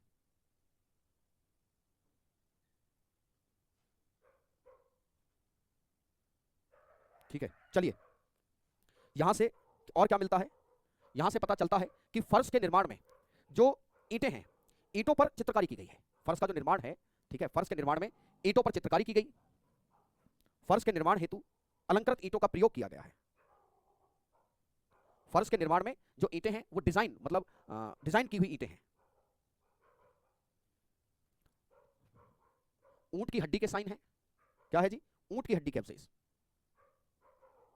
ऊंट की हड्डी है, अलंकृत ईंटें हैं, अलंकृत ईंट, है ना, the sign of camels bone, design bricks, designed bricks. ये सारी चीजें यहां से आपको देखने को मिलेंगी, है ना। एक ब्लेड मिलेगा, उस्त्रा। डॉग की आवाज आ रही है, मुझे भी आ रही है बहुत तेज। क्या इसमें क्या कर सकते हैं? इसमें क्या कर सकते हैं भैया? डिजाइन मतलब डिजाइन करा हुआ है, जो ईंटों पर आर्ट मतलब चित्रकारी की गई है। पेंटेड ईंट्स कह सकते हैं इन्हें, है ना। डिजाइन ईंट कहो या पेंटेड ईंट्स कहो, पेंटेड ब्रिक्स भी इन्हें कह सकते हो। और क्या यहां देखने को मिलता है? डिजाइन ईंटें हैं और एक सूती वस्त्र में लिपटा हुआ उस्त्रा है, सूती वस्त्र में लिपटा हुआ Ustraa. The blade covered in A cotton, in A cotton cloth.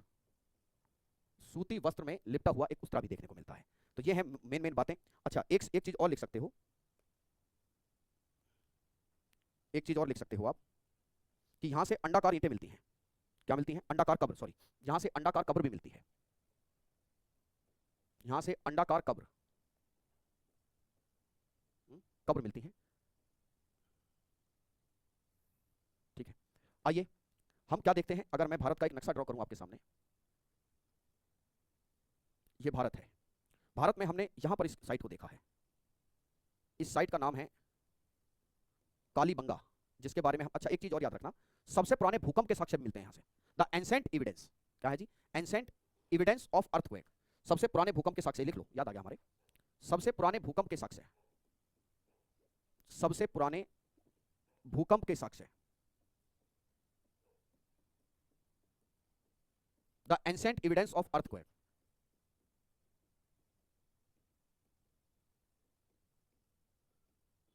Of earthquake, the ancient evidence of earthquake, यहीं से देखने को मिलते हैं भूकंप के सबसे पुराने साक्ष्य। अब हम दो शहरों के बारे में पढ़ेंगे, एक शहर यहां कालीबंगा है, एक यहां कच्छ की खाड़ी के पास है, नाम है धौलावीरा, नाम है धौलावीरा, और एक शहर यहां पर है, नाम है लोथल, धौलावीरा, नाम है अगला लोथल, ये नाम है। ठीक है, आइए हमारा अगला शहर जिसका नाम है धौलावीरा। ठीक है, सवाल एक ये भी आया था कि धौलावीरा शब्द का अर्थ क्या होता है। धौलावीरा, धौलावीरा, इस शब्द का अर्थ पूछा था। ठीक है, देखिए धौलावीरा, यह गुजरात जिले के, सॉरी गुजरात में है, यह गुजरात में है, कच्छ जिला है, गुजरात में कच्छ जिला के भचाऊ तालुका, पहला पूरा बात हिंदी में लिख लीजिए, भचाऊ तालुका में खादिर बेट एक द्वीप है। It is located in the Kutch district, Kutch district of Gujarat. Taluka कौन सा है? तालुका है भचाऊ, कौन सा है? भचाऊ, और प्रॉपर खादिर बेट आइलैंड है, खादिर बेट आइलैंड पर। देखिए कहां है ये, असल में दो नदियां हैं, दो नदियां हैं, मानसहेरा और मनहेरा। ठीक है, मानसहेरा और मनहेरा नदियां हैं, उनके बीच में ये द्वीप पड़ता है। कौन सी है? मानसहेरा नदी है, मानसहेरा, और मानहेरा नदी, मनहेरा, इन दो नदियों के बीच में एक द्वीप पड़ता है जिस द्वीप का नाम है खादिर बेट। ये द्वीप है खादिर बेट, और जो ये खादिर बेट है, अच्छा एक चीज और देखो यहां पर, ये पता होना चाहिए, ये कच्छ की खाड़ी है और ये खंबात की खाड़ी है नीचे, ये कच्छ की खाड़ी है, ये नीचे खंबात की खाड़ी है। भैया मेरी बात आपको यहां तक पूरी तरीके से समझ में आ गई है? चलो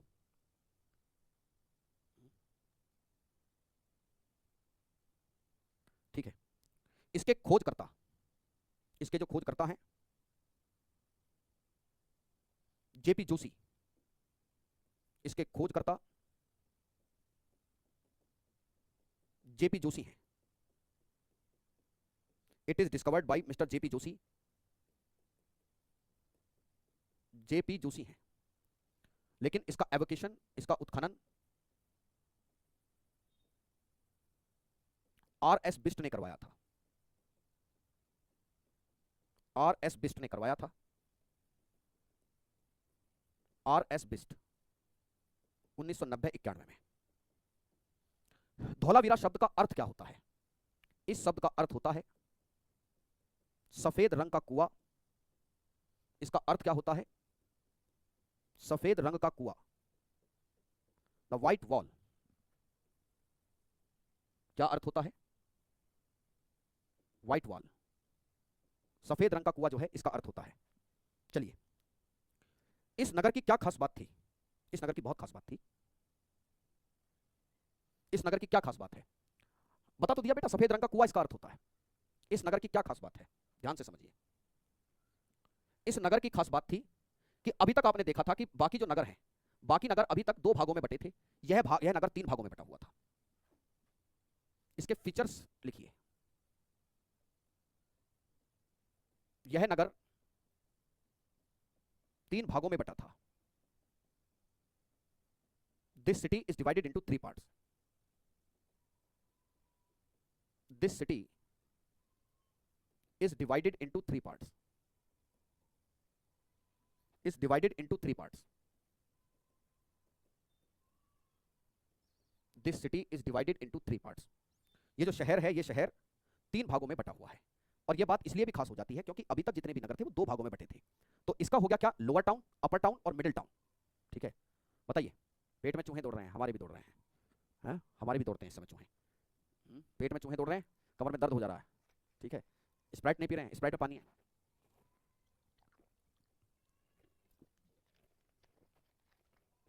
वेल और वाल में हमेशा कंफ्यूज रहे हम आज तक। ई है ये। ठीक है, देखिए ये 3 भागों में बटा है। First one is the lower town, lower town. Second one is the upper town and the third one is the middle town, middle town. ये 3 भागों में बटा हुआ शहर दिखाई देता है। निचला नगर, ऊपरी नगर और मध्य नगर। निचला नगर, निचला नगर, ऊपरी नगर, ऊपरी नगर और मध्य नगर, मध्य नगर। ठीक है, यहां से जल प्रबंधन के साक्ष्य मिलते हैं। यहां से जल प्रबंधन के साक्ष्य मिलते हैं। जल प्रबंधन के साक्ष्य, जो यहां की सबसे बड़ी खास बात है, the sign of water management. The sign of water management देखने को मिलता है। और ये वाटर मैनेजमेंट कैसे है? मोस्ट प्रोबेबली ये जो रिवर हैं, इन रिवर्स पे डैम बनाया होगा। ठीक है, आप जिम करके तगड़े हो जाओगे। जिम ही है, सुबह शाम तक खड़े रहते हैं है भैया, सुबह से शाम तक तो क्लास में खड़े रहते हैं, तो जिम ही हो जाता है भैया हमारा तो।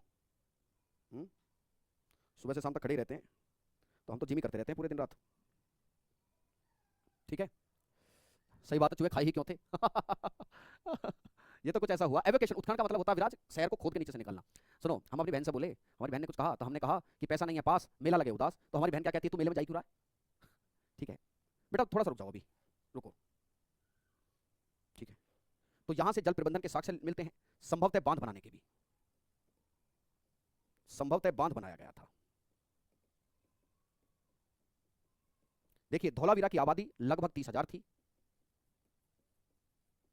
इसकी जो आबादी है लगभग 30,000 थी। The maximum in India at that time, the population is about 30,000, which is maximum population वाली, maximum population site located in India। Bharat में जितनी भी साइट्स मिली हैं, उन साइट्स में सबसे ज्यादा अगर पॉपुलेशन किसी की है, ठीक है, पॉपुलेशन अगर किसी की है तो वो इन्हीं की है। यहां से स्टेडियम के साइन मिलते हैं। The sign of stadium. कमर में दर्द हो नहीं जाएगा, कमर में दर्द हो रहा है हमारे, है ना। The sign of stadium. Tsunami के साक्ष्य मिलते हैं। सुनामी के साक्ष्य, the evidence of tsunami. Tsunami के साक्ष्य मिलते हैं। यह है आपका धौलावीरा। क्या है जी? हाँ सर, धौलावीरा की पॉपुलेशन है ना 30,000। हाँ, धौलावीरा की पॉपुलेशन 30,000 थी। चलिए, इसके आगे लुथल पढ़ाना है, वो हो भी नहीं पाएगा। कल साइट्स खत्म हो जाएंगी, फीचर्स पे मूव कर जाएंगे। साइट्स हैं जिनकी तरफ चलें, कुछ साइट्स हरियाणा में हैं। हरियाणा में सैंधव सभ्यता के स्थल, हरियाणा में सैंधव सभ्यता के स्थल, हरियाणा में सैंधव सभ्यता के स्थल, है ना। The Indus valley sites in Haryana. नमस्कार भैया, नमस्कार। In Haryana Indus valley sites, Hindi English दोनों में लिखूंगा एकदम से मत कुछ कहना शुरू कर देना, एकदम से तन तलाता शुरू कर देते। एक गुरु जी कैसे लिखो, लिख रहा हूं, रुको। The sites in Haryana, the sites in Haryana. Haryana में सिंधु सभ्यता के स्थल 2 हैं। एक तो है राखीगढ़ी और बनवाली, जो मेजर देखने हैं आपको। एक राखीगढ़ी है और एक है भैया बनवाली। एक, जब ये पूरा टॉपिक खत्म हो जाएगा ना, मैं आपको मैप पे दिखाऊंगा कुछ साइट्स, है ना, मैं आपको मैप पे दिखाऊंगा। ठीक है, ठीक है, चलिए। उसके बाद मैं मैप पे भी आपको साइट दिखाऊंगा, निश्चित रहे। आप लोगों के लिए हमने इस चीज को अच्छे से सेट कराया है। कोई दिक्कत आ रही है तो मुझे बता देना। बच्चों, साउंड हो सकता है हल्की सी गूंज रही हो, हल्की सी गूंज रही है, लेकिन साउंड है क्लियर, ये मुझे पता है ना बच्चों? ठीक है, हल्की सी गूंज रही हो सकती है आवाज, हो सकता है कि आवाज हल्की सी गूंज रही हो रही है, लेकिन ऐसा नहीं है कि क्लियर ना आ रही हो। ठीक है, चलिए देखो दादा, आइए क्या क्या कहानी है यहां पर, देखिए। चुर चुर चुर नहीं कर रही है चुर चुर चुर कर रही है, कैसी बातें करते हो। देखिए सबसे पहले बनावली को देखिए, हरियाणा के हिसार में है बनावली, एक साइट है बनावली, बनावली बड़े रईस लोगों की बस्ती है ये। देखो जब आवाज गूंजती है ना बेटा, वहां पता चल जाती है यहीं पे। ठीक है, ऐसा मत सोचा करो कि गुरुजी हम तुम्हारा नुकसान काहे करना चाहेंगे। ठीक है, देखो हरियाणा के हिसार जिले में है, हरियाणा के हिसार जिले में है, in Hisar district of Haryana, in Hisar district of Haryana, Hisar district of Haryana. कौन सी जगह है ये? That is Banawali. इसके खोजकर्ता आर एस बिस्ट है। कौन है? It is discovered by mister R S Bisht. इसके खोजकर्ता आर एस बिस्ट है। इसके जो खोजकर्ता हैं वो आर एस बिस्ट है। It is discovered by mister R S Bisht, discovered by R S Bisht. R S Bisht जो है इसके खोजकर्ता हैं भैया। आगे देखिए यहां से क्या मिलता है, यहां से मिलता है, यहां से मिलता है धोबन पात्र, इंग्लिश में इसको वाश बेसिन कहते हैं। यहां से मिलता है अच्छी किस्म का जौ, अच्छी किस्म का जौ मिलता है, अच्छी किस्म का जौ मिलता है। क्या मिलता है? अच्छी किस्म का जौ। अच्छा एक चीज यहां पे एक बड़ी मैं बता दूं कि यहां पे ना जोहरी का मकान मिलता है। क्या मिलता है? जोहरी का मकान। पहले हिंदी में लिख तो सब बता दूंगा। यहां से एक जोहरी का मकान मिलता है। मुझे तो ऐसा लगता है कि ये लोग 10-20 साल और जी जाते तो ये राफेल बना लेते। ये लोग 10-20 साल और जी जाते तो ये राफेल बना लेते। नहीं लगता ऐसा? गुरुजी 10-20 साल और जी जाते तो राफेल बना देते। तो यहां से जोहरी का मकान, यहां की सड़कें तारांकित हैं, यहां की सड़कें तारांकित हैं। अब इंग्लिश में लिखो, अब इंग्लिश वालों का नंबर आया। यहां से मिलता है वाश बेसिन, यहां से वाश बेसिन मिलता है। The barley of good quality, barley of good quality, barley of good quality. यहां से मिलता है जो the home of A jewellery, of jewellery है, जिसे गोल्ड स्मिथ भी कहते हैं। गोल्ड स्मिथ समझते हैं? गोल्ड स्मिथ का मतलब होता है सुनार का घर। क्या कहा जाता है? गोल्ड स्मिथ मतलब सुनार का घर देखने को मिलता है यहां से। ठीक है, जोहरी मतलब गोरे भैया वो सुनार नहीं होता, सुनार का घर देखने को मिलता है। The road intersect each other in start से, intersect each other in star से। सड़कें एक दूसरे को तारे की तरह काटती थी, है ना? कैसे काटती हैं? तारे की तरह काटती होंगी। अब एक है राखी गढ़ी, अगली साइट है राखी गढ़ी, राखी गढ़ी, राखी गढ़ी। आइए, what do you know about the Rakhi Garhi? Rakhi Garhi को देखिएगा, यह हरियाणा में जींद के निकट है, घग्गर नदी के तट पर। यह हरियाणा में जींद के निकट है। हरियाणा में जो बच्चे जानते होंगे हरियाणा से होंगे, जींद को द हार्ट ऑफ हरियाणा कहते हैं। वो बिल्कुल बीच में है actually. Jind is known as the heart of Haryana. Haryana में जींद के निकट है। खोजकर्ता सूरजभान है, इसके खोजकर्ता सूरजभान है, सूरजभान है। Near the Jind district of Haryana, near the Jind district of Haryana, discovered by Surajbhan, discovered by mister Surajbhan. अच्छा यहां पर एक बात याद रखना, भारत में जितनी भी साइट्स मिली हैं उन सभी साइट्स में, yes sir I am from Haryana Bhiwani, बोलते हैं ना नवीन, यही बोलते हैं ना heart of Haryana, that is Jind district Jind. जूती जींद से मंगवा दूं, जींद की जूती लिस्ट फेमस है। हाँ फतेहाबाद, जींद के निकट फतेहाबाद जिले में है, ये बात सच है, जींद के निकट है ये फतेहाबाद। अच्छा पहले हिसार में ही था, फतेहाबाद में। जिला कौन सा है? फतेहाबाद। फतेहाबाद नया जिला है ना शायद, अगर मैं गलत नहीं हूं। हमारे दोस्त थे हरियाणा से तो बताते थे कि ये वहीं से निकला है, फतेहाबाद। भारत में जितनी भी साइट मौजूद हैं उनमें क्षेत्रफल के हिसाब से सबसे बड़ी साइट है। क्षेत्रफल में सबसे बड़ी साइट है, क्षेत्रफल के हिसाब से सबसे बड़ी साइट यही है। क्षेत्रफल के हिसाब से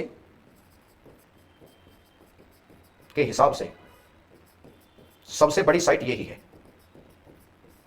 सबसे बड़ा स्थल भारत में, सबसे बड़ा स्थल है भारत में। The largest site according to area in India. अच्छा, एक पॉइंट आपको पता होना चाहिए, आप जानते हो आबादी के हिसाब से कौन सी थी? धौलावीरा। इसको भी यहां मेंशन कर लो, आबादी के हिसाब से धौलावीरा थी, आबादी के हिसाब से धौलावीरा। अगर हम आबादी के हिसाब से लें तो आबादी के अकॉर्डिंग धौलावीरा है, धौलावीरा की जो आबादी है वो सबसे ज्यादा है। क्या है जी? धौलावीरा की आबादी सबसे ज्यादा थी। सर संकल्प बैच का पेड क्लास का वीडियो टेलीग्राम पर फ्री में सब अवेलेबल है। भैया ये सब चोर हैं यार ये, ठीक है? बताओ इनको यार, तो अब फिर वही बात है कि जैसे कहा जाता है कि संविधान उन लोगों के लिए बना था, ठीक है? ऐसा कुछ नहीं है। आपकी वॉइस रोबोट जैसी आ रही है, नथिंग, कुछ नहीं है। हाँ, 30,000 लोग रहते थे। अब देखो, सिंधु घाटी सभ्यता में छोटे मोटे स्थल भी थे। जब क्लास खत्म हो जाएगी, इंडस्ट्रियल टॉपिक खत्म हो जाएगा, दैनिक मैप बनाऊंगा। अब मैं चाहूं तो उसका पीडीएफ दे दूं, बट मैं दूंगा नहीं। मैं चाहता हूं कि आप ना मैपिंग अपने लेवल से करें। क्या करें? अपने लेवल से करें, और मैं करवाऊंगा आपको बिल्कुल ऑन द मैप ये चीजें। आइए साहब, हम नेक्स्ट चलते हैं, the features of Indus valley civilization. Sindhu सभ्यता के फीचर्स देखिए। सैंधव सभ्यता के लक्षण या विशेषताएं। सैंधव सभ्यता की विशेषताएं, the features of Indus valley civilization. Features of Indus valley civilization, of Indus valley civilization. Sindhu सभ्यता की विशेषताएं। सिंधु सभ्यता की क्या विशेषताएं थी? देखिएगा जरा, देखो। पहली विशेषता में हम देखेंगे उनकी नगर योजना। सबसे पहले हम देखेंगे the town planning. The town planning हम सबसे पहले देखेंगे। सबसे पहले हेडिंग डाल लीजिए, the town planning of Indus valley civilization. Sindhu सभ्यता की टाउन प्लानिंग कैसी थी?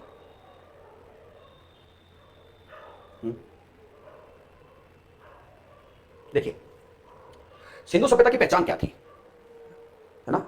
सिंधु सभ्यता की पहचान क्या थी, है ना? बोर्ड पीडीएफ मिल जाएगा। फतेहपुर ने लिखा था, फतेहाबाद लिखा था। देखिए, town planning of Indus valley civilization. देखिए, नगर सैंधव सभ्यता की पहचान थे। नगर सैंधव सभ्यता की पहचान थे।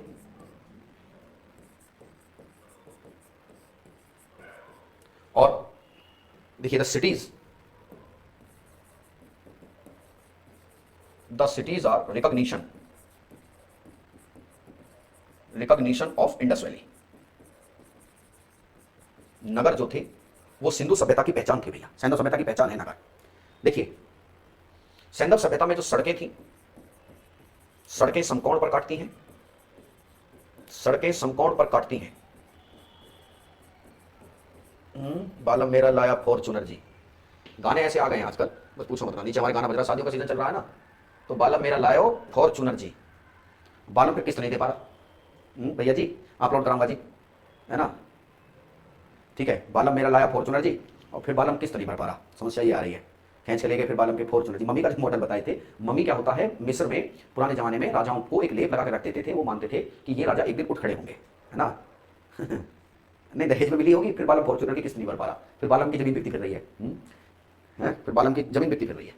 सड़कें भैया समकोण पर काटती थी। The road intersect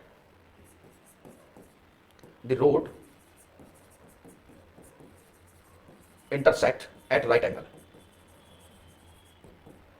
the road intersect at right angle किस तरीके से? देखिए, देखो भाई, ये सड़कें हैं इस तरीके से, इस तरीके से, इस तरीके से, इस तरीके से, इस तरीके से, और फिर देखो जी,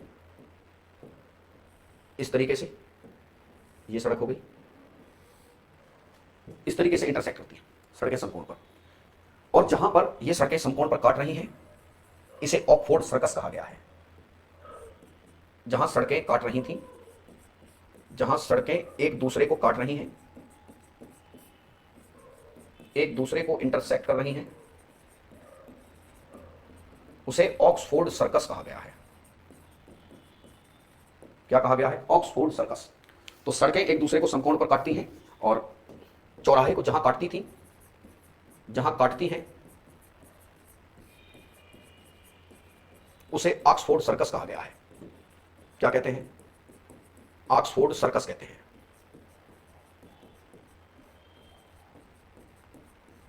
तो अगर आपसे कोई ये पूछ ले कि व्हाट इज ऑक्सफोर्ड सर्कस, बताइए व्हाट इज ऑक्सफोर्ड सर्कस, तो आपको उत्तर देना है the place at which road intersect each other, है ना? The place at which road intersect each other.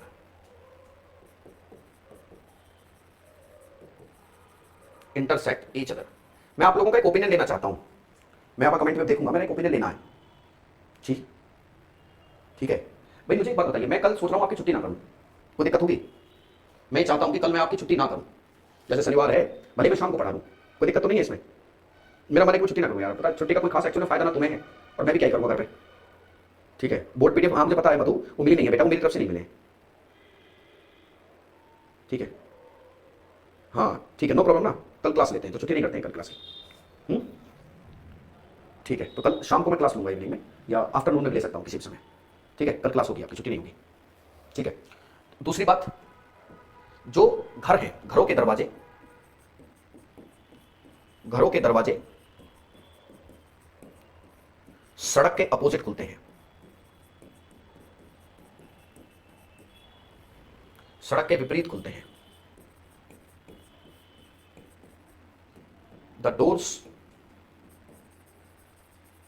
opened opposite to main road, जो मुख्य सड़क है। अब वो मुख्य सड़क ऐसा नहीं हो सकता कि यही मुख्य सड़क है, जो गलियों की मुख्य सड़कें होती थी उसके अपोजिट खुलते थे। इससे पता चलता है कि वो स्वास्थ्य के प्रति सजग थे। इससे पता चलता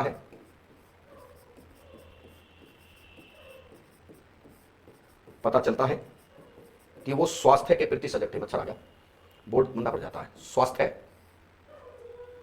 के प्रति सजग थे। They are too aware regarding the health,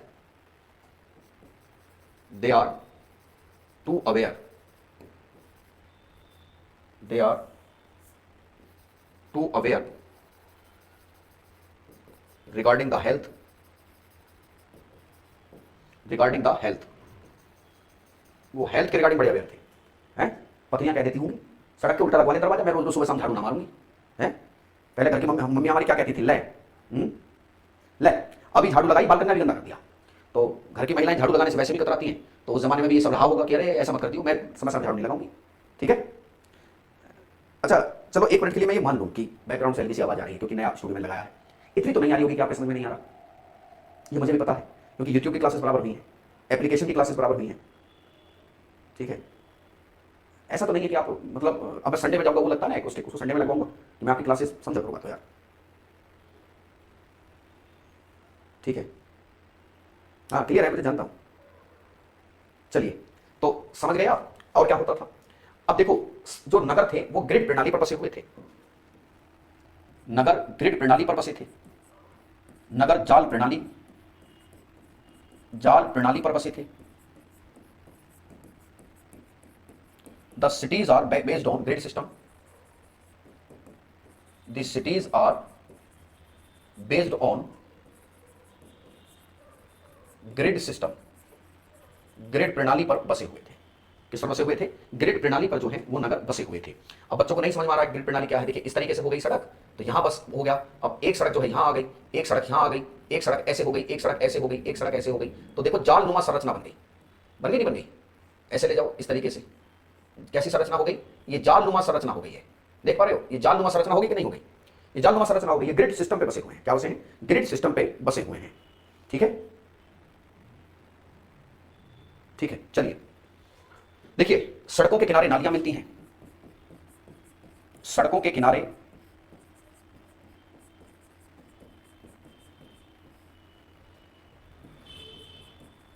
नालियां मिलती हैं। अब यहां से बहुत सवाल आए, पहले इसको इंग्लिश में लिख लो आप। है ना। ग्रिड सिस्टम समझ गए, what is the grid system. चलिए, the drainage system, drainage system at the both sides of roads, at both sides of road. अब यहां से एक सवाल जो है बड़ा शानदार बनता है, और वो एसएससी ने पूछा था एक बार। सवाल था स्टेटमेंट में, सवाल ये था कि what is the special feature of Indus valley civilization. What is the special feature, मतलब आप मेसोपोटामिया की सभ्यता को देखो, मकान हामी है, सड़कें हामी संपूर्ण पे काटती हैं, नालियां नहीं मिलती। ध्यान दीजिएगा, it is the special feature of Indus valley civilization. यह सैंधव सभ्यता की, यह सैंधव सभ्यता की विशेष विशेषता है।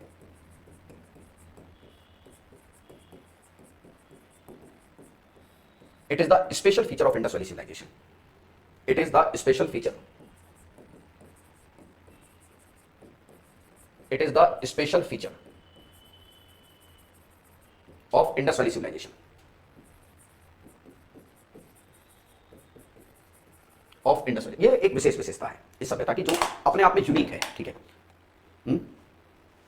रजनीश क्या हो गया, कितने कमेंट करेगा आज। हाँ?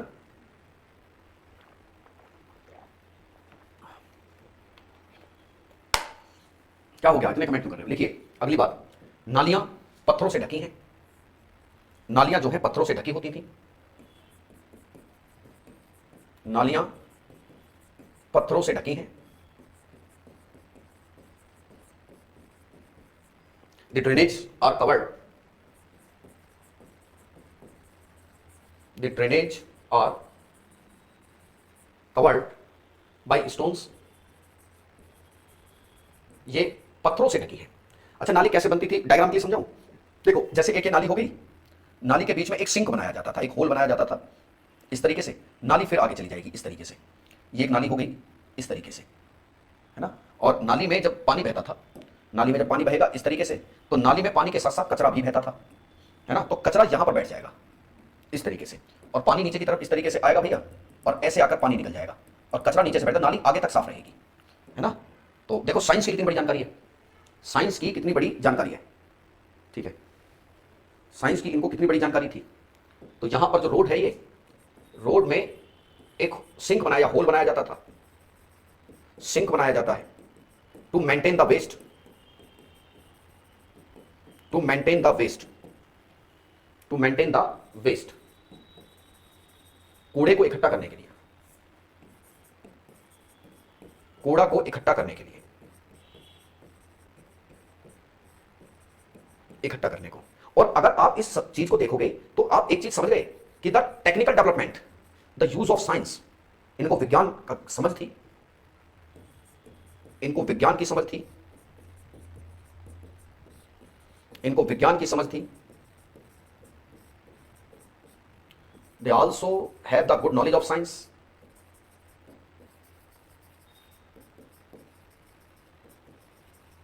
Good knowledge of science. इससे ज्यादा क्या टेक्निकल डेवलपमेंट चाहिए, बहुत शानदार नॉलेज है साइंस की इन लोगों को। ठीक है ना। बिना प्रेशर पानी निकलेगा किसी डेप्थ से, नहीं तो भाई पानी इसमें जब भरेगा इस सिंक में, तो भारी वस्तु नीचे बैठ जाएगी, पानी ऊपर आ जाएगा, पानी बाहर निकल जाएगा। ठीक है, क्या चाहते हो, सबमर्सिबल लगा लेते हैं भैया, क्या चाहते हैं कि सबमर्सिबल लगा लें। चलिए, तो ये थी इनको नालियों की जो अच्छी समझ थी। सैंधव सभ्यता का समाज देखिए, the society of Indus valley, सैंधव सभ्यता का समाज, सैंधव सभ्यता का समाज, सैंधव सभ्यता का समाज, सोसाइटी कैसी थी।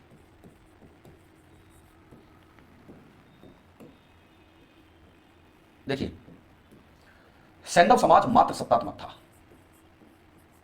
सैंधव समाज मात्र सत्तात्मक था। The society was matriarchally, society was matriarchally, the society was matriarchally, society was matriarchally. और मेरा तो अपना मानना यह है कि जिस घर में माँ की चलती है, बच्चे तरक्की करते ही करते हैं यार। माँ को सब पता होती है कि बाप के जाके कपड़े बदलता, बालों में हाथ मारता, मोटरसाइकिल लेकर निकल जाता है, और जाने क्या ही आवारागर्दी करता है। Mother knows about anything everything, माँ को सब पता होती है, इसलिए तरक्की भी कर गई। वाज मैट्रियार्की। और यह बात बहुत जगह से स्पष्ट है कि जो बहु, क्योंकि इसका कारण क्या है? कारण क्या है? कारण है बहुसंख्यक मूर्तियां देवियों की हैं। बहुसंख्यक मूर्ति देवियों की है।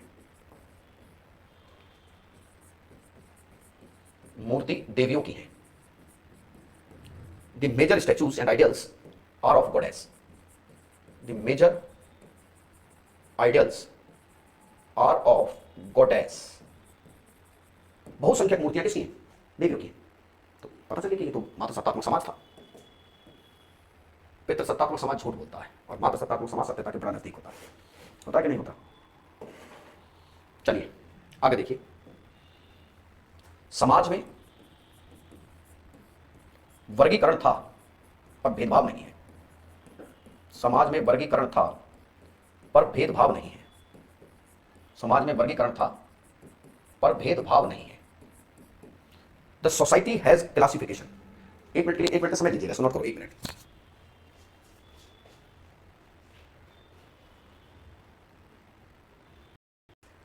है ना सर? किच की आवाज आ रही है, ऐसी कुछ नहीं है। ठीक है, इट्स ओके। चलिए देखिए, the society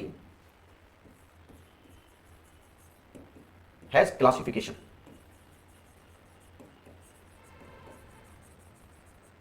but no discrimination. No discrimination. समाज में वर्ग तो थे और कोई भेदभाव नहीं था। जैसे समाज के वर्ग क्या थे? समाज के वर्ग कौन से थे? देखो भाई, वर्ग है बट भेदभाव किसी प्रकार का जो है सोसाइटी में दिखाई नहीं देता है। समाज के वर्ग कौन से हैं? जैसे कृषक हैं, व्यापारी थे, कुछ लोग व्यापारी रहे होंगे, कुछ लोग कृषक रहे होंगे, कुछ शिल्पकार रहे थे, शिल्पकार है ना, कुछ कुम्हार रहे होंगे, बर्तन बनाने वाले कुम्हार, etc. The classes of society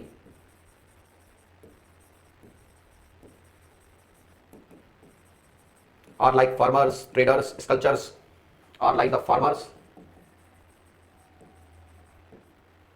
Traders थे, sculptors, etc. These are the classes of the society, but this society has no discrimination. है ना? ये सोसाइटी किसी प्रकार का भेदभाव नहीं है, भेदभाव नहीं था। और जब भेदभाव नहीं तो इसमें लिख सकते हो आप, यही लिख मेंशन कर लो, कारण अमीर और गरीब के घर एक साथ मिलते हैं। अमीर और गरीब के घर, अमीर और गरीब के जो घर हैं भैया वो एक साथ मिलते हैं। तो यहां से बात साबित हो गई कि भेदभाव समाज में है नहीं।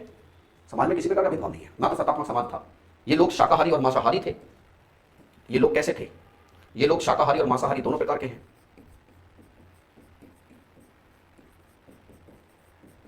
शाकाहारी और मांसाहारी दोनों प्रकार के हैं,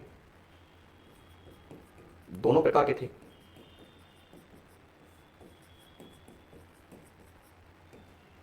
They eats veg and non-vegetarian foods. They eats the vegetarian and non-vegetarian food and non-vegetarian food. हाँ, खाने में क्या खाते थे इसकी कोई खास जानकारी नहीं है, but the guys eats veg and non veg both. ये वेजिटेरियन और नॉन वेजिटेरियन दोनों प्रकार के हैं। पानी पी लीजिए।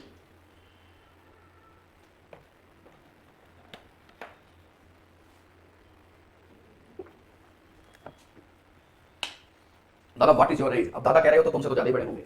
दादा का मतलब बड़े भाई ही होता है ना? सुन लीजिए, तो फिर सिटेडन में कौन रहता था? The big question bro.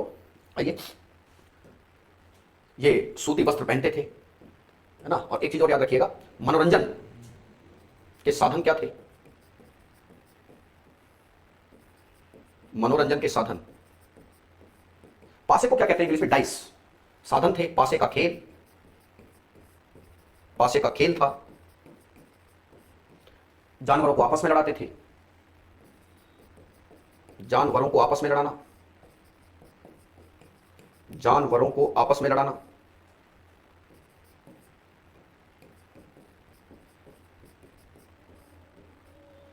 और क्या था, पासे का खेल होता था, जानवरों को आपस में लड़ाया जाता था, नर्तक होते थे, डांस करना, एटीसी, इस तरह का इनका मनोरंजन था। The way of entertainment was the way of entertainment was like dice game, पासे का खेल है, एनिमल फाइटिंग